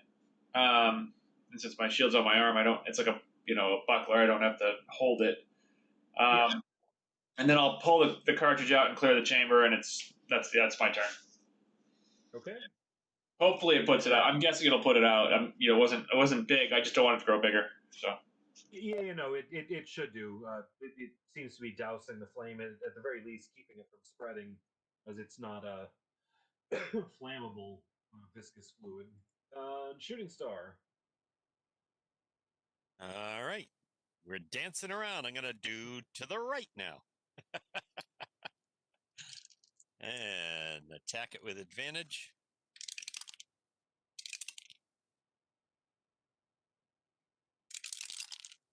All right. So now I get an 8, so I'm going to roll that again. Exact same roll as the other disadvantage one. All right. So 32.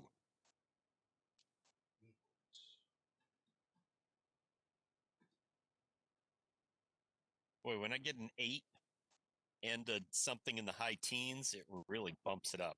Yeah, it's funny. When I was playing Eddie's game, when I was rolling die 6s for my extra dice, I just couldn't get a 6 to save my life.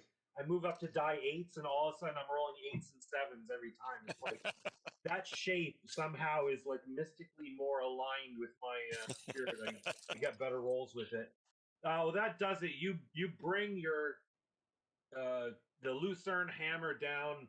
It pierces right into its chest and actually tears the plates away as you feel it biting through several components on the inside, and the thing shudders and flops over motionless as it's gone. As soon as it does that, I'm going to use my extra action to start looking around, make sure there's not another one. I got a 14 perception. We're out of combat. If anyone wants to do a perception check.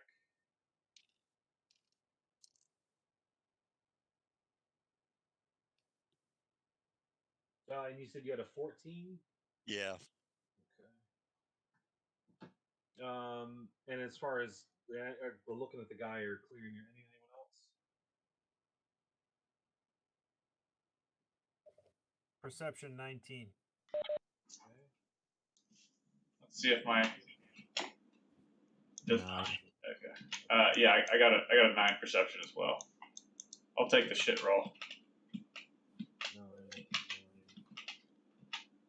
And with a 19, I was just gonna say Grease Man. Lightning Man. I was looking at the Grease cartridge, I looked at Lara's Grease Man. That would be an interesting kind of gross character. Isn't grease flammable though? This grease is not. My glue would be. My grease is not. I'm sure they'd have like non-petroleum based. It can't all be just same thing with oils.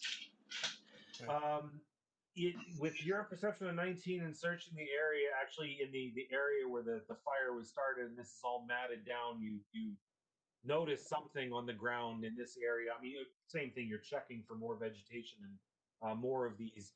And you do see what looks like a bump, something where vegetation is stuck up at a higher level than it should be, and some of the grease and some of the charred bits of barley are over by it.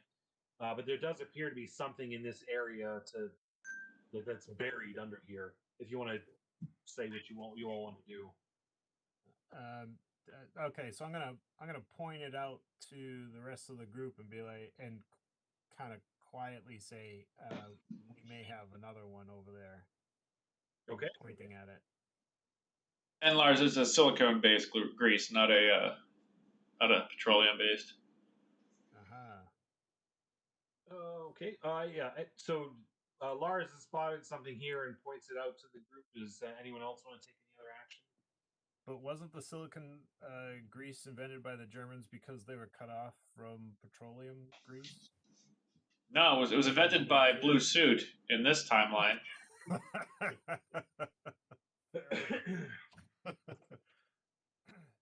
I'm going to very slowly approach the area. Okay. Slowly. When he points it out, I'll go over and try to use the hammer to like turn it over, if I can find it, a corner. Something. We'll call it. With a gray fill and danger red outlines. Yeah, I'll take my hammer out as well and kind of approach it with my hammer out. Okay.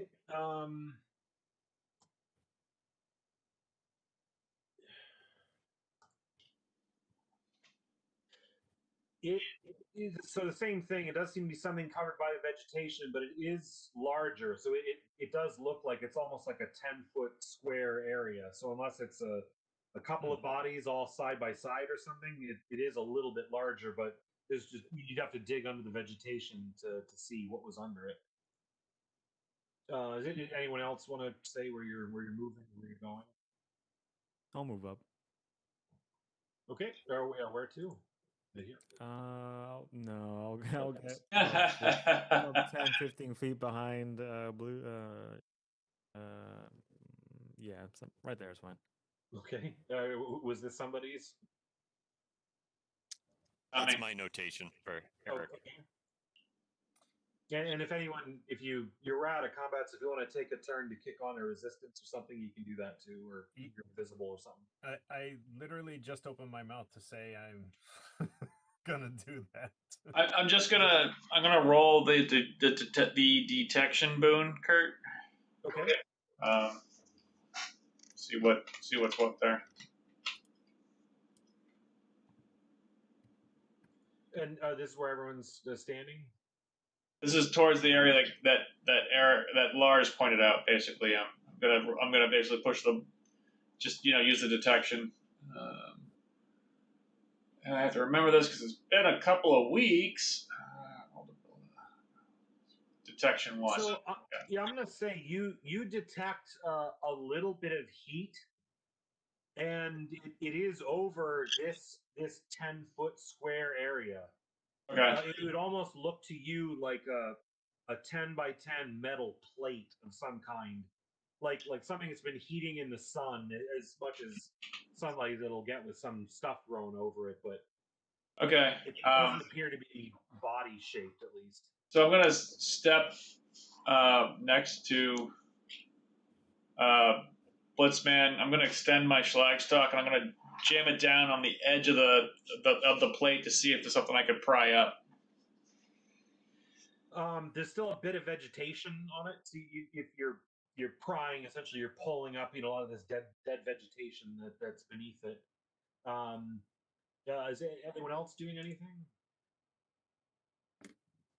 Yeah, I'm kind of digging a little bit with my hammer around the edge in the vegetation. Same. So you're pulling up what seems to be at least a couple of years of growth or dead vegetation laying over it, as well as just some dirt as the stuff is composting it. But you're sort of skirting around the edges. It does appear to be some kind of metal plate at first, but it does have a little bit of height to it on the edges, and you're sort of scratching or pulling the vegetation away on the edges, and then the stuff on the top is kind of easy to slough kind of aside, and you get it clear, and it is a hatch. So this is like a 10-foot by 10-foot square metal plate that's maybe like 4 inches deep above ground level. You've scratched it away at, and below that it appears to be either more metal or concrete or something more solid. And on the top of the hatch there is a bar, like for grabbing, and a window, like a very thick piece of glass. It's very yellowed and just got dirt and muck on it, and it's also a bit foggy and scratched up. So it's not like it's translucent but not transparent, and you don't see any light coming from. Is there a dude inside pushing a button on a computer? No. An airplane is flying over, and all of a sudden starts to crash, and the whole as thing starts to shake. Yeah, no, not quite, but similar. Is there an ICBM underneath there? Yeah. Fortunately, well, no, they definitely wouldn't have that back then. So can we clear the window and maybe try to shine a light down into it? Sure. You spend a little bit more time clearing off the glass. Maybe pour some water from your canteen to try to clear some of the mud and stuff away. I think I know Blue Suit has it in his equipment. I don't know if the rest of you have any flashlights, but if you shine a light down into it, again, even cleaned up, the glass is kind of scratched up or thick and yellowed enough that the light makes it through, and you're not seeing anything directly beneath the glass. Not like seeing like someone's face right there. It just seems to be blackness. You can't make out anything underneath, but I guess you would make out space. There's empty space behind the door. So hold on. So this thing looks sealed all the way around. Like I'm just using from a logic perspective, trying to see if there's any sort of bolts or mechanical means, like hinges, etc. So I'm not concerned about the window or any of that crap. I'm just trying to see if this is a hatch that actually, from the outside, I can see if there's any sort of mechanical means as to how it's latched. Yeah, so we'll say the bar, the grip bar is on the right side here, and if you examine the back left, these two sides, you do see some sort of pivot that it's on. So it does appear to pivot on this left side, like the whole thing would tilt up if you pulled on it. I think we should first make sure we're clear in our immediate area, that there's no more bad guys on the ground, and then I vote we clear the hatch off and see if we can open it. Okay. Anybody else have anything they want to input? I'm ready to just open the thing. I just think that we should make sure we're not going to try, be in the middle of opening it and suddenly another guy is right next to us. I'll turn to Oliver and go, Oliver, can you clear all of this brush out of the way? And he'd be like, yeah, no. My point is, it's going to be really tough to search. I mean, basically what you're saying is, do you want to just walk, I'm not talking about the whole field. I'm just talking about the immediate vicinity around the hatch. That's it. Okay. Just the 5-foot square around the hatch, so to speak. We'll send Speedy Guy. He can do that. Yep. Sure. So roll perception. Anyone wants to search the area? And now you also kind of have a better idea of what you're looking for is some kind of raised earth. I got 25. I got 3. 3. Way to waste a 20 again. And oh my god. All right, back. And the other guys. I bought a couple more water bottles, and these ones I actually ordered right from Clean Canteen, the place that I like. And it was one of those where like I kept checking the mail and I wasn't seeing it, And it's like, well, maybe it just got delayed. And then I finally checked my email, and it said it was delivered like this previous Friday. And you go to the UPS website, the tracking number, and it says like proof of delivery, and it says where was it left, and it said front door.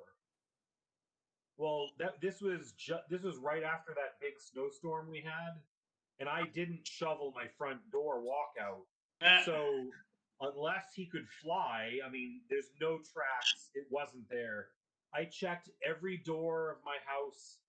I checked the mailbox. I checked the garage doors. It was not anywhere.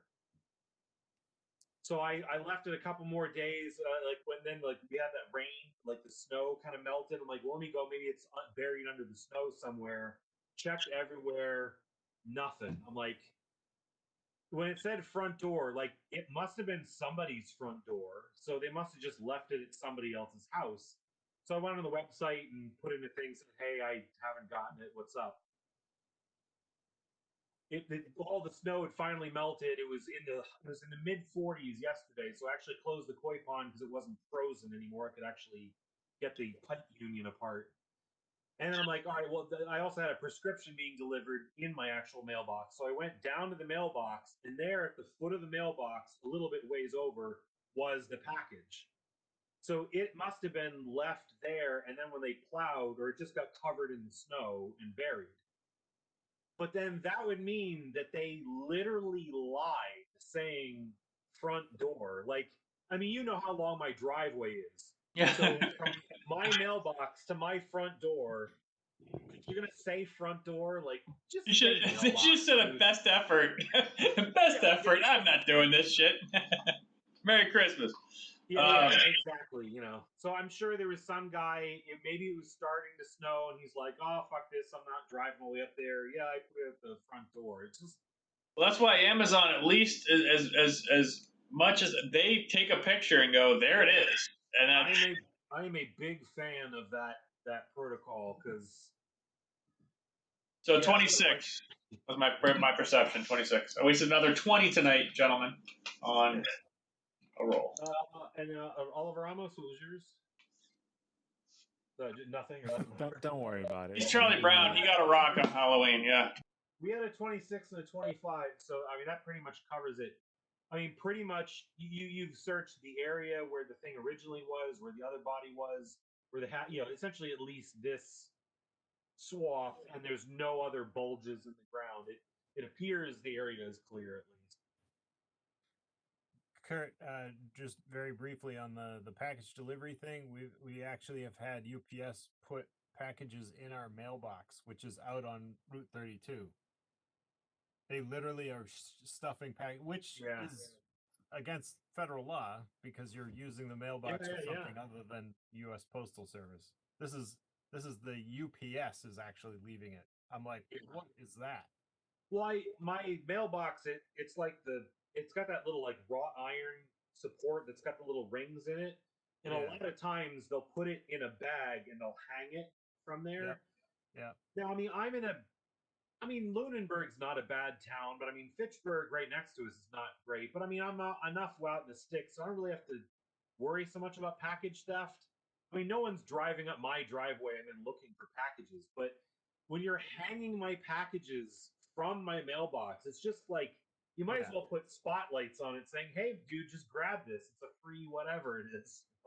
Yeah, it's I mean, I know I have a long driveway. I know it must be a pain to drive all the way down and turn that huge truck around, but you're in the package delivery business, dude. Like, pick another business if you don't want to do it. So anyway, you got a clean area at least, and a suspicious looking hatch. Is there any sort of latch on the hatch? All you can see is this one bar. There doesn't seem to be any keys or mechanisms or anything like that. All right, I'm gonna try to open it. All right, make a might check. I was gonna say it must be really heavy. Ooh, hold on. Nice. and 19.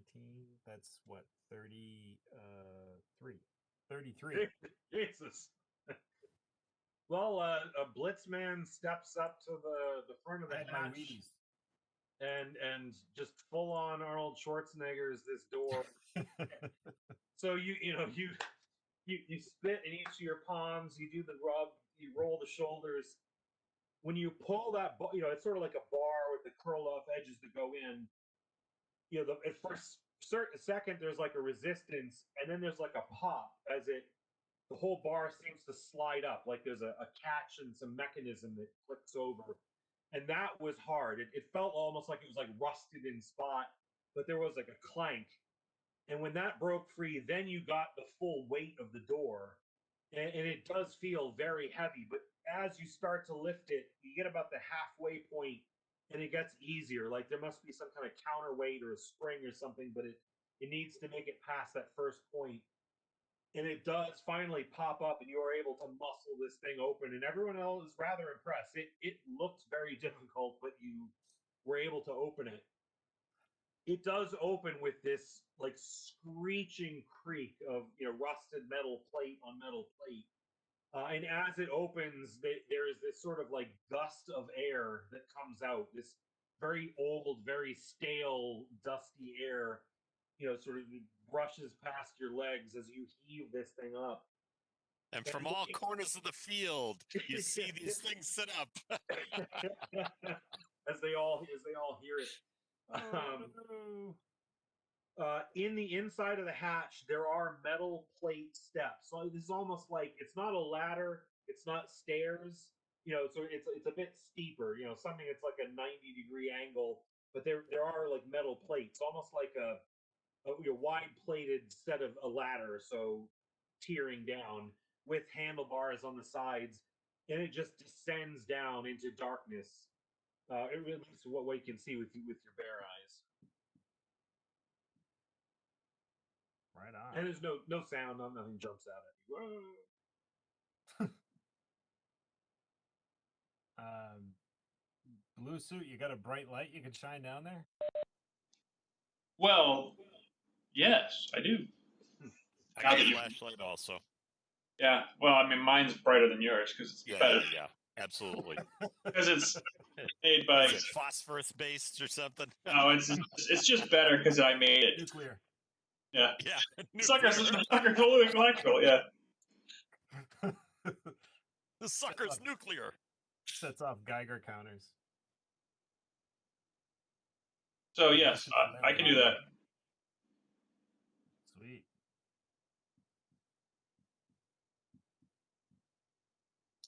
Oh, sorry. I'm doing calculations here.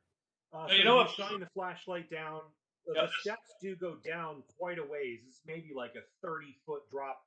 And out at the floor, it is a concrete floor. It does seem very dirty and dusty, grimy, like it hasn't been trodden on in quite a while. But it does just seem to be sort of a concrete floor. And then there must be some kind of room that extends out. So, it's like a 10 by 10 pipe going down with these steps or treads all the way down to a floor 30 foot down, and then sort of empty concrete room at the bottom.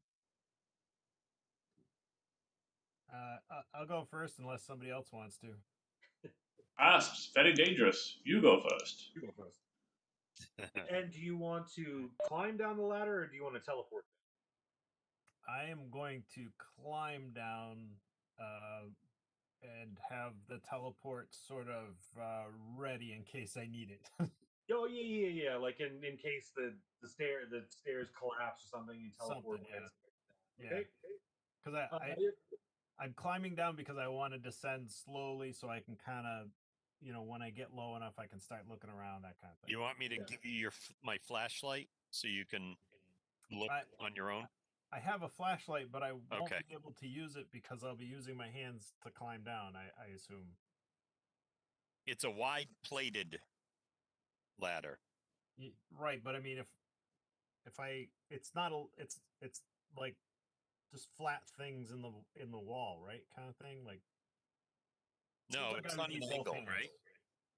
It's a little angled out. It basically just makes it a bit easier to climb down as a ladder. I was also going to say because you're energy based, you do have access to the light boon, so you can Right. essentially generate light like without a flashlight if you needed to. Yeah. So I'll do that. I'm just gonna generate light. Okay. Just give me it, and it's not that difficult. Just give me an agility check for climbing down the ladder. Sure. It's you're descending into darkness next to a giant castle of people that want to kill you, so it is just a little creepy. Sure. Yeah. 17. And we're technically still on the scouting mission, right? Yeah. So you have no trouble navigating this thing down. You can kind of generate light and even shine it. You're essentially, as you descend, you're approaching the ceiling. You're kind of wanting to peek down and shine some light in there. You do get down low enough, you're able to shine some light, and the room you're seeing is probably maybe like this big, maybe like half of the screen. So 10, 20, 30, 40, 50, maybe like a 60 by 60 room, or it's really more a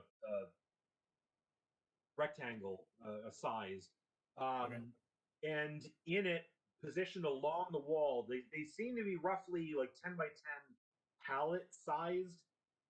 You think there's some kind of box or something, but they've all got these thick green tarps hanging over them.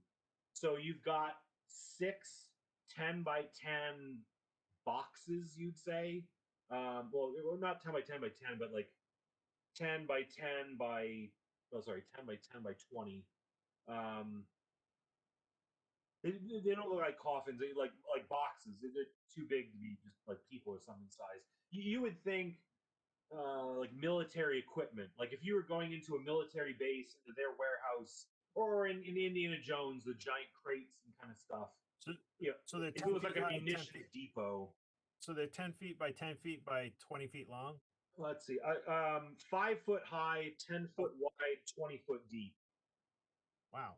Okay. All right. I think I got 6 of these, 3 on either side. So okay, so I relay that information to the rest of the group and through the mind link and say come on down. But It's also covered in dust. Like if there was any movement, anyone moving around down here, you would see signs of it. Like no one has been in here unless some machine is sleeping, hiding, or something. No one has moved down here probably since that hatch was closed. So that's going to make my next move, which I didn't even realize because I was going to do it anyway. Impulsive. I was just going to jump down, and then right like 4 or 5 feet right before I hit the ground, I was gonna do my boost, my pneumatic boost out of my shoes, and then hit the ground. Like a superhero landing. Luckily, I've got my mask on. I don't know about him, but give me an agility check just for style, or to see if you fall on your face, or how you oh land. man, didn't hit the button soon enough. Land and then the jetpack goes off. Yeah. Boom! Ow! Boom! And then the lightning, the jetpack shoots him back up. I just keep thinking of the Deadpool with the superhero landing, like he breaks his ankles every time he does it. 16. 16. All right, so no problem. You land just as you intend to. You fire your jets and give your stylized landing, and Blitzman standing at the bottom waiting for his backup, and he's kind of like, it was a little bit of a show off. I'm coughing over the dust. Yeah, I'm coughing into my sleeve. Yeah. Okay. Anyone else? Are there any rocks on the field or in the field? It doesn't appear to be. It as much as it's grown wild, it was well tilled back when it was. I mean, one of the signs why this thing sunk down so far in the mud that it did because the soil is so loose. I was just thinking of putting something in the edge of the door so that it couldn't come down on us. You've got the mace and the halberd. Oh yeah, yeah. From So I'll take the mace. I'll take the mace and I will put it in, wedge it into the corner of the door so it can't just close on us. Yeah, on the inside of the hatch, you essentially see a similar lever. So it kind of pulls in either direction, and on the one pull, it locks. So it's just like one of those emergency doors. You'd push the bar. I mean, someone might be able to do something to lock it, but the mechanism would work in reverse. But yeah, jam it in so it wouldn't literally be able to close Right. Just in case there's a remote spring or something. Yep. Sounds good. Yep. We- And then I'll we come should- down. We should probably close the hatch, if not all the way, most of the way, so that anybody else seeing this, like maybe the scout bird or whatever, won't notice as easily. I don't want to have it closed with us in it, even if it's only mostly closed, Well, if because the then we might have a hard time getting it back open. if the mace is in the way, that'll keep it from Closing all the latching. way. Yeah. Even If it you didn't wanted latch. to disguise the hatch, so even when it's open, it's only open like maybe 45 or 50 degrees, and you're putting the stuff in just in case it did close, it wouldn't close all the way. You could lay some barley across the top of the hatch, and it would be more obscured from the sky if that's what you're going for. Something. Yeah. Well, I'm not up there anymore, but I'm just saying I think we should do something to make it so it's not as obvious that the hatch is open. So blue suit, you can chime in if you want to. So there, you are down in this what looks like a concrete bunker. There don't appear to be any other doors or passageways in here, and they're talking about closing the bunker door up above you, and you're feeling a little boxed in right now. Yeah. So this is I'm not feeling really well. I mean, what are we talking about from a space perspective? It does have a fair amount of space. It's just the idea. The idea a of being door enclosed. Yeah. being So closed in the yeah. air. It's So okay, so there's So my thought is leave it open. And here's the deal: you get the feeling from me. If you close it, I'm GTFO. Like I will blow it back open and get out. Okay. So Kurt, looking around, we don't see any other exits. No, you're doing a cursory glance, but the room isn't all that big, and there's just walls of these boxes. So unless there's something under the boxes or next to them, it Okay. doesn't appear to be like passageways or anything. Okay, well, in that case, sorry, I should have asked that first. In that case, I'm just going to be like, there doesn't appear to be any other exits to this room, so it's not like we're going to be staying down here. Don't worry about the hatch. Yeah, I see what you're saying. Like if there was a tunnel heading towards the castle, Right. you'd be like, "Oh, let's cover our exit and stuff." Yeah. Yeah. But yeah, at your first scout out, it does appear to be a contained room. Okay.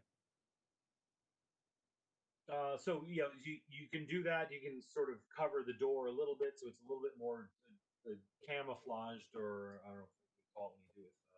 I'm not all that concerned with how high the barley, the wheat is. I'm more concerned. I'm more curious to see what's under these the canopies. Yeah, so I'm going down. Okay. And Oliver Ramos. Yeah, I'll go down. But I was gonna say we can still. I mean, granted, we can't close the hatch technically, but if you wanted to, we could, because I can just teleport everyone through it. If you wanted to really bother me, you could. No, that's not in my nature. Yeah, it is. Well, no, I think no, really role playing your characters. There are some different moral standards. We've had a little friction. It's not like it's been Yeah, but I don't think it's any active. right. It's not like we're actively trying to counter the other person. We're just acting upon our own individual beliefs or thoughts on the subject. Like when he spit in the priest's face, and then I apologized to the priest for him spitting in the police. He still got to do it. I just apologized for him. Yeah, no, I like a little bit of people not getting along for some things. You just don't want it to impact the whole team. Yeah, exactly. Yeah, I don't want to. Yeah, I don't want a one teammate that can't do anything because the hatch is closed. So. Yeah. No, I tried that was one of the things that all the writers on Star Trek: The Next Generation said they had a problem with. Was Gene Roddenberry from the start said that none of the main characters were allowed to be upset, like not get along with any of the other characters. They all had to be just totally getting along, and because he wanted it to be like it's the future, everyone's cool, they get along, but all the writers are like, interpersonal conflict is where drama comes from. That's boring. No, they're like, that's boring. It's just so boring. So yeah, no, that's why I wanted to give you the space to not get along on certain aspects, as long as it didn't, make the team stop from. And that's where we got all the "Shut Up, Wesley" memes. the paladin getting upset at the thief for stealing from the poor guy or whatever. So you make it down there and you're able to see these crates and the tarps. I guess if you want to say if you want to try searching all of them individually, if you want to focus on one, I mean there's 6 identical boxes to examine if you want to pick one. I'm just gonna go to the closest one, drop the Aldebrilla with my flashlight on, and just run detection before I even I'll lift up the canvas, but I'm not gonna disturb whatever's under it until I actually kind of get a good logistical understanding of it. Okay. I'm gonna help him pull back the canvas on that one. Yeah, same here. All right, the canvas it's kind of strapped in place just to hold it against. I mean, I guess wind. More procedural probably than actual application. But you're able to free the straps, pull the canvas over. There's a bit of dust. You kind of fold it to try to avoid throwing all that dust into the air. And underneath it is just like a wood crate, like you would pack something up. So you could use something similar to like a crowbar or something to pry it open if you wanted to open it up. Kurt, what color is the canvas? Green, like Yeah, a he said dark, green earlier. dark like forest green. Okay. Well, I will happily extend my flashlight down to the Schlagstock, which has the hooked end, and I will put it in. If you played Half-Life, when you're running through all of them, they had those huge crates, and some had like the tarps over it. I'm picturing something like that. Yeah. You pry the top of the box open, and inside is bars of gold bullion. Well, shit. I think we're done. Lars' eyes just went like this. I'm not a cop. I'm not a cop. We're cops. We're cops. Yeah. You are cops, but you're also almost out of the country, obscure, nowhere in the middle of the field. If I get dirty looks when I shove a flaming finger in some dude's eye, you guys can't steal this. Good job. One of the guys in the chat's like, narc. Coincidentally, we were just talking about having different motives and morals about how to handle things. Suddenly, we're all driving sports cars. If you check the other crates, they are all similarly filled. Wow. Is there any marks on the gold? Like usually they're stamped. So is there any sort of mark by country or something? There are no marks whatsoever. These are completely smooth, unstamped. Yeah, sorry guys. I didn't mean to call you guys hun. No. I can't remember the name. There's a specific name for the stamps and marks that you typically find on gold bullion. These ones are like completely unblemished. Even the shape is a little bit different than your normal sort of trapezoid style. If everyone can make a knowledge check. Mike, do you have a Geiger counter with you? No.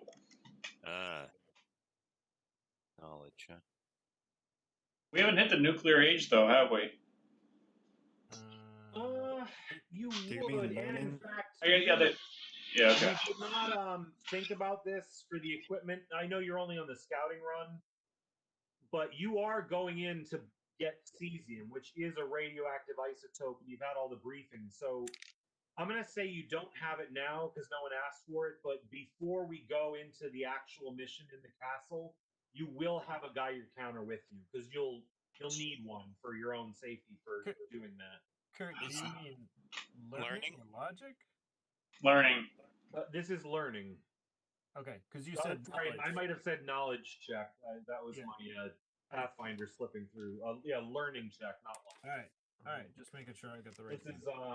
is 7. I want to spend a legend point to reroll. Okay. You just add a extra die to your roll. Oh my god. We made it a reroll though. We had a house rule that it was. That's right? not what. No.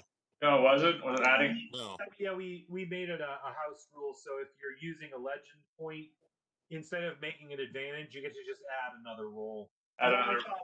Just getting advantage. Right, you're right. Roll a 1 and it's all for nothing. I got a total of 13. All right, I'm gonna do it anyway. I got a total of 3. Okay. If only it was logic. Yeah. Well, That wouldn't help me because I rolled a 1 on my 20. 14. So if all you have is a 20-sider, would that mean you'd roll 2 20-siders? No. No. Okay. With I'm just checking. you I think as we looked up, you would with disadvantage, but not with 14. advantage. 14. No, with All right, so we advantage, got a advantage, you still get 1 advantage. You just can't go over 1 advantage. yeah. Oh, that's right. It's capped at 1. So I guess you would get. I forgot I have Inspiring Champion. I forgot about that. I gotta remember that for the battles. That's important because people actually get healed when I do something good. So 3, 7, 13, 14. I mean, it's still not bad as far as the overall difficulty. That's at least, if challenging or if below challenging, and this doesn't take that much. I asked this because I had to look it up myself. So you looking at how much a bar of gold, gold bullion is worth, multiplied by how many appear to be in each box, by how many boxes, you would have a hard time giving an actual figure. And I mean, it would be in the marks or whatever the imperial marks of the country, but in our terms, in actual 2020 US dollars, you're talking about like low millions. This would be worth. That's it. Each bar or That's the it. Like, whole thing? yeah, Million. for all the gold bullion. I mean, you're talking about like 7 to maybe 7 plus or minus $1 million in gold bullion. I mean, as much as this would. Listen, I'm already taking notes in my notebook as to, okay, doing calculations. Well, okay, blah, blah, blah. As in, like, this is how much it's worth in order for us to take inventory so that when we actually finish this off, that when I come back to raid the place, this goes to the local whoever's. I don't know. I'm making the notation that, like, my character morally cannot take this. Right, so first off, this seems way too big for the locals anyway. And secondly, I'm taking a bar and putting it in my backpack. 1 bar. So the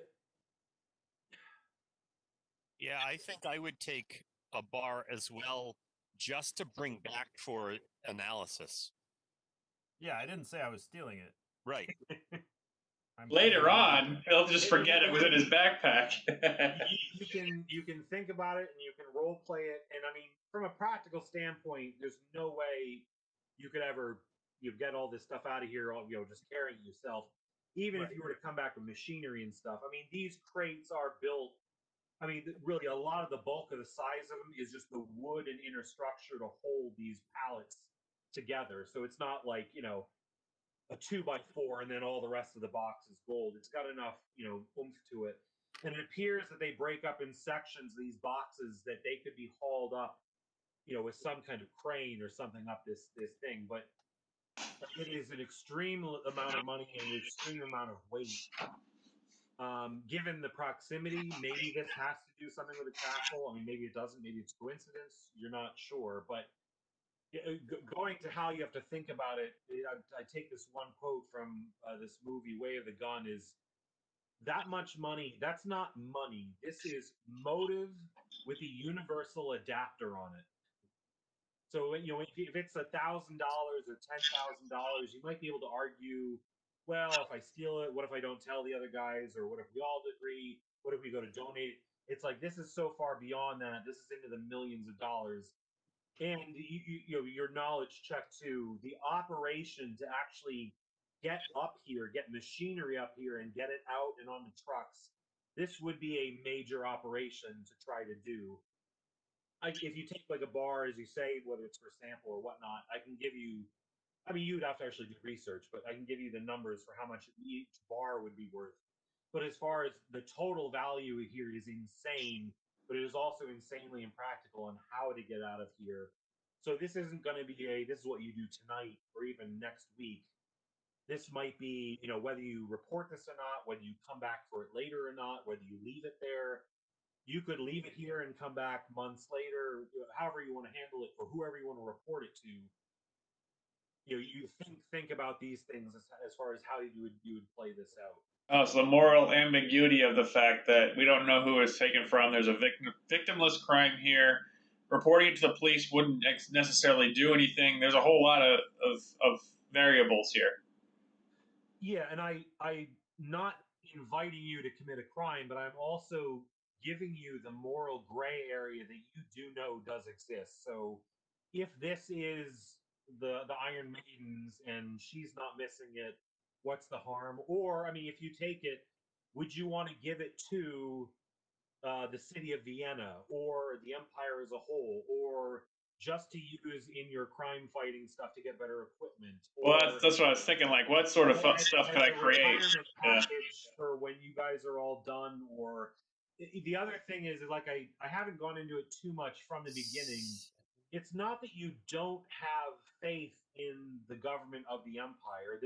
They're not grabbing people off the street. They're not that level of fascism or anything, but they're also not great. This isn't quite the current countries of the world level of humanitarian levels and stuff. The world is a much larger place. Every country is kind of looking out for their own, and this is something that could have an impact on a government, at that level. So not writing anything for you, just giving you the ideas of the area, the moral gray area there is. It's not a cut and dry. Even a paladin would have a hard time saying like, "Well, we just give it to the king." It's like, yeah, but the king killed his brother and took the throne. Right. And governments, and governments suck, and I already have a distrust. Yeah, exactly. Like, there's the whole I can do good with this. I know I can. Think of this as more of a story point, that could go somewhere. And it doesn't even have to be acted on right now because you're all out in the middle of the woods and whatnot. It reminds me of A Simple Plan, Kurt. Yes, something like that. Which is a fantastic movie. It reminds me of what I just linked in chat. And if you haven't seen it, you definitely should. Kelly's Heroes. Oh, yeah. Oh my god, yeah, that's fabulous. Middle of World War II, they go and they basically rob a bank of its gold. Yep. Yeah, awesome. It's similar to that, although in this case, the bank heist is already over, and it's buried in a dusty vault that no one knows is there. And the proximity is suspicious, but you don't necessarily know if it was the Iron Maiden. The castle was there before she was there. Who knows? So for completeness, I think we should each put a bar in our backpack so that we ensure that we have one. And I also think that we should all agree that we should discuss this as a group before we do anything further with it. Once we get back. Do you guys all agree on that? I say screw it. I have no problem. Well, yeah, sorry, Veronica was talking too because she's excited because she's playing a game. Yeah, I have no problem taking one. In regard to, I have no problems putting it into my utility belt. Well, I mean, how big are these things, Kurt? Are we talking? Yeah, I'd have to look up the bar. Maybe figure what I don't know, whatever that really big iPhone is, like the oversized one, Yeah. like Galaxy Or, Note, yeah. a little bit big, something like that, a bit thicker though. I can give you specific dimensions and weights. I mean, that's the thing too. Gold is right next to lead as far as one of the heaviest elements. Well, it's not the heaviest, but. I was looking it up, and it says a bar that's 7 inches by 3 5/8 by 1 3/4 inches. A bar that size is 25 pounds. Yeah. So obviously this is smaller, according to what you're saying. Probably somewhere around like 15 pounds. Probably like 15 pounds. I mean, 10 or 15. It's got to be something where it's substantial enough that you're going to feel that. So It's yeah, I not mean, as those- far as It's not Oh, go those ahead. bars from Goldfinger that he was Right. pounding to get that lock off. yeah, Those are I huge. don't. I'm also going on from another movie, a sample in there. Like I don't know if all like is a gold bullion, is that a standard like 50 kilograms? Like is that a standard weight? Is it a Yeah, I don't standard know. size? I'm not sure. I'll have to look more. But I mean, for rough comparison, just say it's a standard gold bullion until I come out with more details. Okay. I mean, in theory, you'd have to do the research yourself. But I mean, as far as decisions, like you said, you can decide what to take with you now. You can decide with how you're going to leave the hatch and stuff. And when you get back to the police station, you can decide whether you're going to report it immediately or you could report it later too. It's 25 pounds for the standard. Okay, so say that's it. Say it's 25 pounds for a bar. Yeah. Which is substantial. I mean, really, it is. I mean, Yeah, I mean that is a bit of mass there. Yep. Okay, so So- you each take one bar each, and then package up whatever, close the boxes or whatnot. Yeah, we're exit the hatch. Try to make it look like it was never disturbed. except for the fact that I blew all the dust away at the bottom of the freaking. Yeah.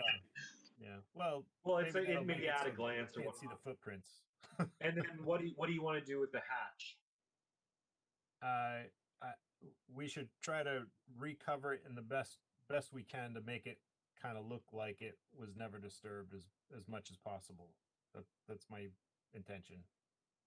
Okay.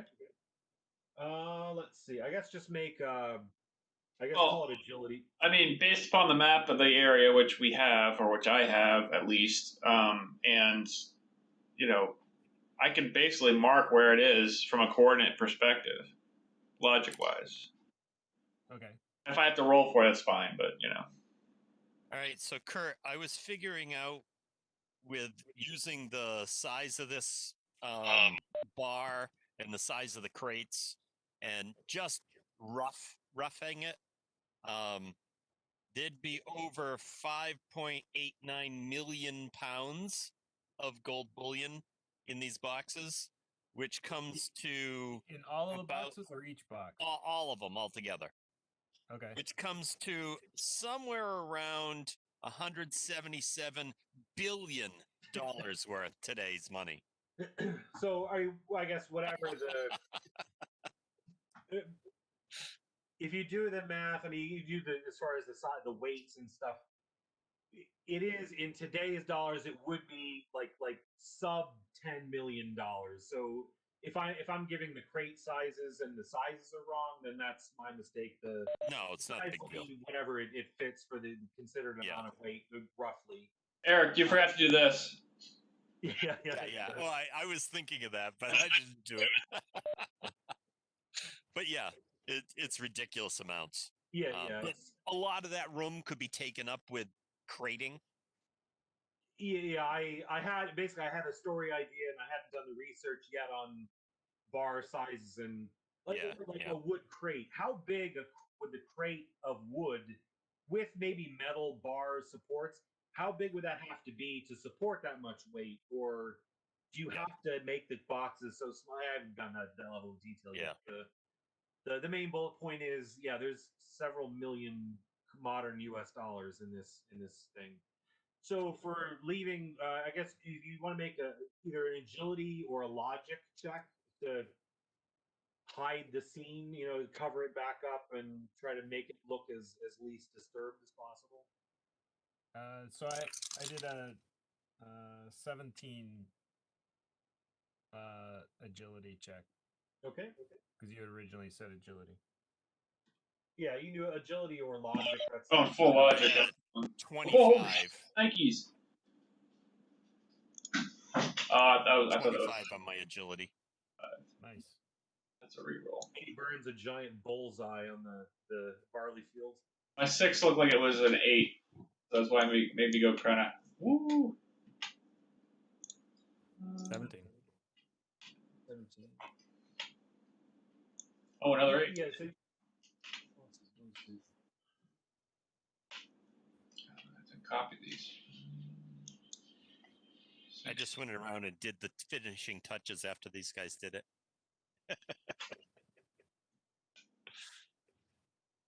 I don't know. Mine's coming pretty. I got a lot of explosions here. My logic roll. That's gonna get too. Kurt, I want to. 34.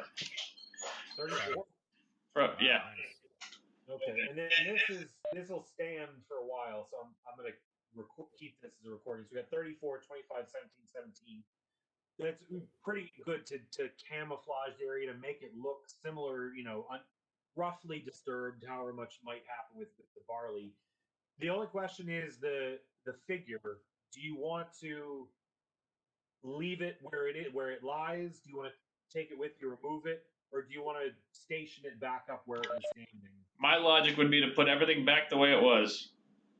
Yeah, I think we should. I think what would be good would be to take the head of the one that was buried back to the museum guy, but the one that was standing where everybody could see it, kind of do our best to put it back to the way it was. What do you guys think? And you do have two. You do have two of them now. There's the other one that you. Right. Yeah, I'm saying the one that was partially buried that came up and attacked us. Yeah. We should try to take the head of that one because taking the whole body would be pretty tough. But we could take the head and put it in like one of our backpacks probably and bring it back with us. So, but the only thing was if you wanted to make it look like it was, you'd have to get the other one to stand up and it wouldn't have a head then, so that might look a little different. The other thing is there's not a lot of stuff going on in the head study wise. Okay, well, so the one that Mike shot and blew over, I say we put that back exactly as it was. The one that came up and attacked us is the one I was talking about taking some of that. Yeah, but the one that Mike knocked over, he knocked its head off. Yeah, we'll just so it wouldn't have a head. Well, I mean, I guess you have to. I mean, you're going to have to jury rig it somehow to get the thing standing up and right. But you're saying actually like put the head back on that one and try to. Yeah. Mike does have the glue shot, so you can always just glue it. I can weld it. I can weld it. Yeah. Okay.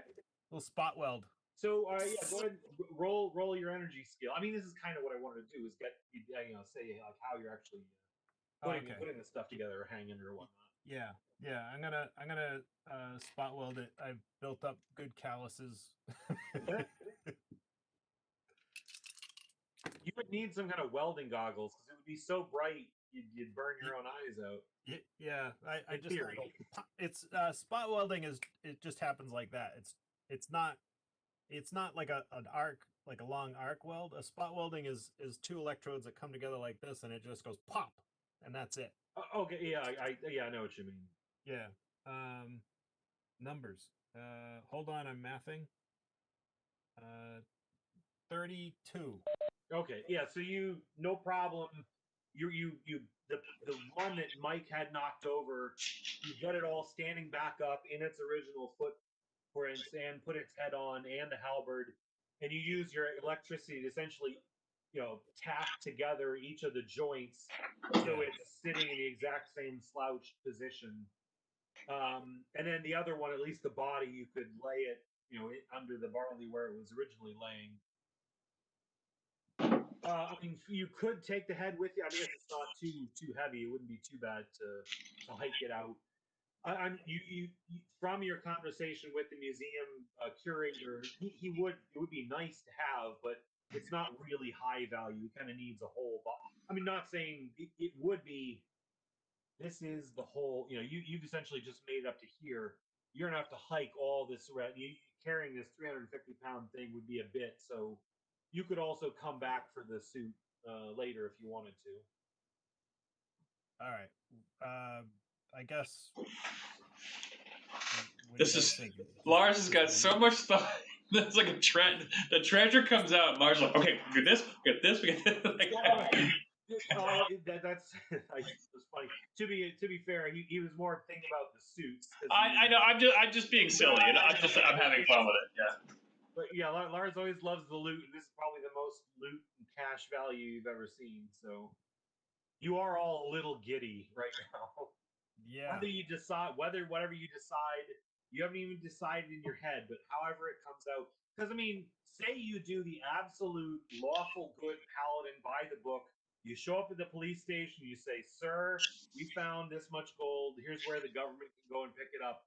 Even then, you would all be looking at medals and rewards and all that kind of stuff anyway. So Well, I mean, a part of it too is if you think about it, like my character is already wealthy to begin with, like already above, like already 2 tiers above everybody else, like wealthy. And I'm like, shit, the good I could do with this, like the stuff I could build and do with this to make. So you're right. It's that sort of thing, like it's the lottery ticket thing, like when you buy the lottery. Yeah. You're like, oh, what I would do if I won this, you know? So I get it. Okay, so between your rolls, we had a 34 for concealing the scene, and then we had another 30 some for propping this machine back up the way it was. Aside from the barley knocked over in a few places, this place does look pretty much like it did before, and the barley could even be explained by wind or animals running through.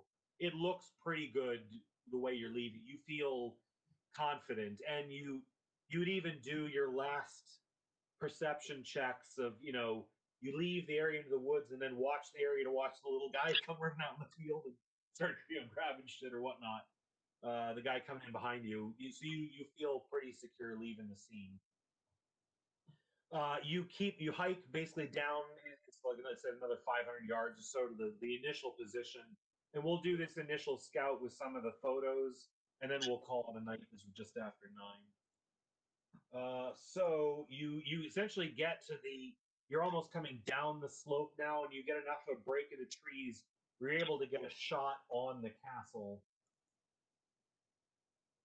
You are seeing it from the side, but I'm going to show some pictures from the front, like looking from the north, down to essentially this entire quadrant, because it's hard when you have a static image. You want to get a little bit of a side picture. So to start, this is looking at it from the north. So here's the castle. Here's like this long, this is the low valley. Here's the high point. If you were standing right here looking across this bridge, this would be the first shot you would see. So you do see the stairs coming up. Yeah, I mean, this is maybe halfway across the bridge. You've got, some sort of gatehouse with a simple, not too thick of a gate, and you do have some stairs coming up here. The rest of it, you're gonna see. There's really 3 main structures, which we'll see coming up. Here's it from a little bit higher. So there are the steps coming up. Again, that main bridge to the gatehouse. Here now you can see there is one main structure, which is several stories high, and you have no idea how far below the ground it goes. This, as you'll see too, this is a separate structure, and this here is a separate structure. And you do see smoke actually coming up from chimneys attached to this structure. The rest, you don't see any other signs of smoke. You do also see this main sort of road passing through the middle of it. And this wall, it does have some doors. Again, this is tourist photos, so this looks like a sort of, open area, courtyard on the side of this road. So this does seem to be an open sort of area. This is going a little bit wider. Again, you guys are kind of up here looking down this way, but this is, again, just to give you a sense. Here's that higher position, the beginning of the bridge. You see how low the valley is, how much of a rise you've got to this hill before the castle even starts. And then halfway through that bridge, these stairs descend down here, down to the valley. Here's the continuation of the river you guys were in. Again, here's that separate structure, and then that open courtyard. So is that hill, is that what they call a motte? Motte and Bailey? I'm not sure. It could be that this was, a natural hill that got cut down, flat tops to build the castle, and then Maybe. you probably would have shaved this landscape to make it flat so you could see, siege machines and stuff coming up, and it's sort of overgrown. On the side shot again, we can see this is sort of a separate house from the main structure. This might be like where they might be garrisoned if there was an actual frontal assault. Again, this here's this sort of side building with smoke coming from the chimney and a courtyard around it. And then this is really the view that you're seeing, the straight on side. And I'll go zoom in a bit. So here's that bridge from the other side coming all the way up to that gatehouse, that thin gate. Here is the little side stairs sort of descending down to the river valley. You've got a little bit of an arch right below that gate. Here is this gatehouse, whatever, separate structure. You probably a garrison, whoever is on watch, perhaps. Here's that separate structure with the smokestack and the smoke actually coming out. And then they're not tables, it's just an open courtyard. There is this tree. And you can also see sort of like the minimal height, roughly imagine a person standing here. So maybe 30, 40 feet, probably enough for you to climb or do a single teleport move to get up as far as height. As you enter the gatehouse, this is that sort of main road that goes all the way and it comes out on the other side. So if there's like a road coming, it is going behind this structure here. And then stairs are going up again to another courtyard up here by the gatehouse and the main entrance to the main building. You're guessing this probably has some sort of function why it's separate. You don't know if it's where people would have been mustered or stationed or living. You don't know if it's dining facilities. Same thing for this structure here. But then the rest of this appears to be this sort of overall main structure. And then this one road that leads through it does split. You see it sloping down here to another gate to a door that heads further down the hill. So this would be one main gate entrance, just as this would be. And then the other side wraps up around the back side. And these appear to be what would look like stables. If horses would have been kept, they would have been kept. And there's sort of more space up here. I'll also go to one high shot. You can't really see it. Kurt, before you change, Oh yeah. this spot, is that a tunnel? It is actually. You can see that on the one I'll go to here. Like going into the hillside or something? So again, here is that main bridge up to the front gatehouse. Here are the stairs going down. Oh, okay. See how this is kind of like one main road flowing through the whole thing? And then you've got a courtyard here, a separate structure with a little tower spire, a separate structure here, the main structure itself. Here, that main road goes down that hill, but there's a wall here. So here's a main gate. And then it also splits around here. Here are the stables. And then here is sort of main courtyard, as if it were. But you do have multiple layers, almost 3 different tiers. Yeah, so it kind of goes like a tunnel to go under and around. Yeah, so not really a tunnel, but yeah, there is a hole here, just as there's one here. This is also a gate of some kind to pass through. You also do see these are little stairs coming down. So this wall, which is over this gate, you could walk down these stairs to man it from here. And yeah, you are seeing correctly. From where you are now, you're only getting a whiff of this. It'll be easier to see when you make it further around, but these are stairs heading up behind the stables to a lower courtyard. Can you imagine there must be some way of getting from this lower courtyard to this upper courtyard? On the other side is there was another separate structure out here, but it's since collapsed and it's just all ruins. There's like a little bit of a tower left, but that's also a little bit separate. But really, from where you are right now, you are more like literally seeing this straight on. And I'm showing this because on the back side, it's pretty much just walls. You will see some detail once you guys hike around that side, but this is where you're seeing the meat. If there's people running around and doing stuff, this would be where it is. Having seen all of this now too, as you're looking, you were dropped off pretty much at dawn. So even though you made it up here, it's probably still only 10 a.m. or so. The sun is actually coming from behind you from the east. So if anyone's watching the side of the hill you're on, they're going to have a hard time seeing you. And that was kind of the plan. to kind of stay with the sun at your backs as you move your way around. You're going to try to get over to this other side by like 4 p.m., 5 p.m. or so. And you do have light shining on this as a giant sort of flashlight. You are not seeing any lights from the windows. It's really not light nighttime, anyways. But even as so, you're not seeing much light. You're also not seeing a lot of movement.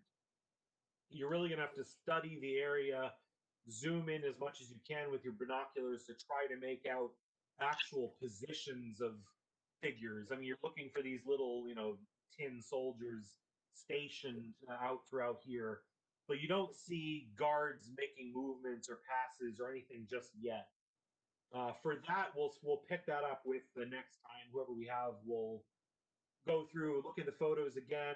You can start asking questions about where you see guys standing, and you can ask any other questions you have from there. These photos are also all up on the Google Drive if you want to look at them there and study them. But it's just to get a rough idea of what's going on, where are the roads, where are the doors going to be to get into this place. Picking spots like, oh, let's try climbing up this wall, right here because we've got cover from the top, or oh, I think we should kind of climb up over here, or like you said with those ramps, maybe we can hop over and go up around the back. These are the kind of tactical decisions you'll make from the heist. And again, there's no wrong answer. This is just meant to be a creative writing thing of coming up with your way of, okay, if we make it up here, can we actually scale this, or is it too steep, or are we going to need a grappling hook and ropes to get up that height? Or maybe let's just scale and go all the way up here and go in through one of the windows, because then we're avoiding all the guys on the main floor. Just opportunities to come up with ideas and write stuff. So think for next time ideas you might have to throw suggestions to the team. And go ahead. This isn't the only scout. We'll be moving to more positions and seeing more pictures as we go and make a whole run. You'll go back to town, you'll rest, you go to the hospital, you'll plan your attack, and then we'll come back for the assault. So you got plenty of time to think. You can even come up with ideas here. You might get over the other side and go, oh, no, that's way better. If we just go in this way, we could do X, Y, Z. Just formulating ideas as you're looking at it. Yeah, when I was looking at this, the first thing that came to my mind is this building that has the smoke coming out of it. Yeah. And this upper window, it looks like almost an open window here. I thought if we could get in there and explore from there, because they're not expecting you to come in from an upper window. And then I also thought either here, or I can't draw very well, here, one of those two windows, the jutting out sections, it'd be easier to get in, maybe, because they look like maybe they're exposed more or something. But, for the main structure. But that was the only thoughts I had. Yeah. Those look a long way up. But also, this place looks really cool. It's an actual real place, Burgeltz. It's not where we are in Eastern Germany. It's more towards the west, but it is a huge tourist attraction, and it's on my list of places to go check out. And I've almost wanted to study it, like we were studying to try to break into the place, because then if you finally do ever get there, it'll be like, oh, it's like I've been here already. Sure. So I still want to go to Paris because I played that game, The Saboteur, where it's an actual map of Paris and you're driving around and sabotaging the different Nazi installations. So I want to go to Paris now because I know where everything is. I'll be able to, maybe every street, but it's like, oh no, the Arc de Triomphe's down that way. If you go up that hill, that's Montmartre. You kind of figure out where everything is. You learn it in the game and then you go visit the actual place. But I love it. Yeah, actual Gothic castle. It was kind of cool. We had our regulars come back. John is always interested in our story. So the raid, and we had some new viewers come in. They've been watching from my VR stream. So it was pretty good. We had a pretty good stream. The game was good as always, Kurt. So thanks. Looking forward to next week. I'm gonna end credits. I'm gonna raid Orctastic, guys. So let me do that, and I'm gonna talk to these guys on the back end.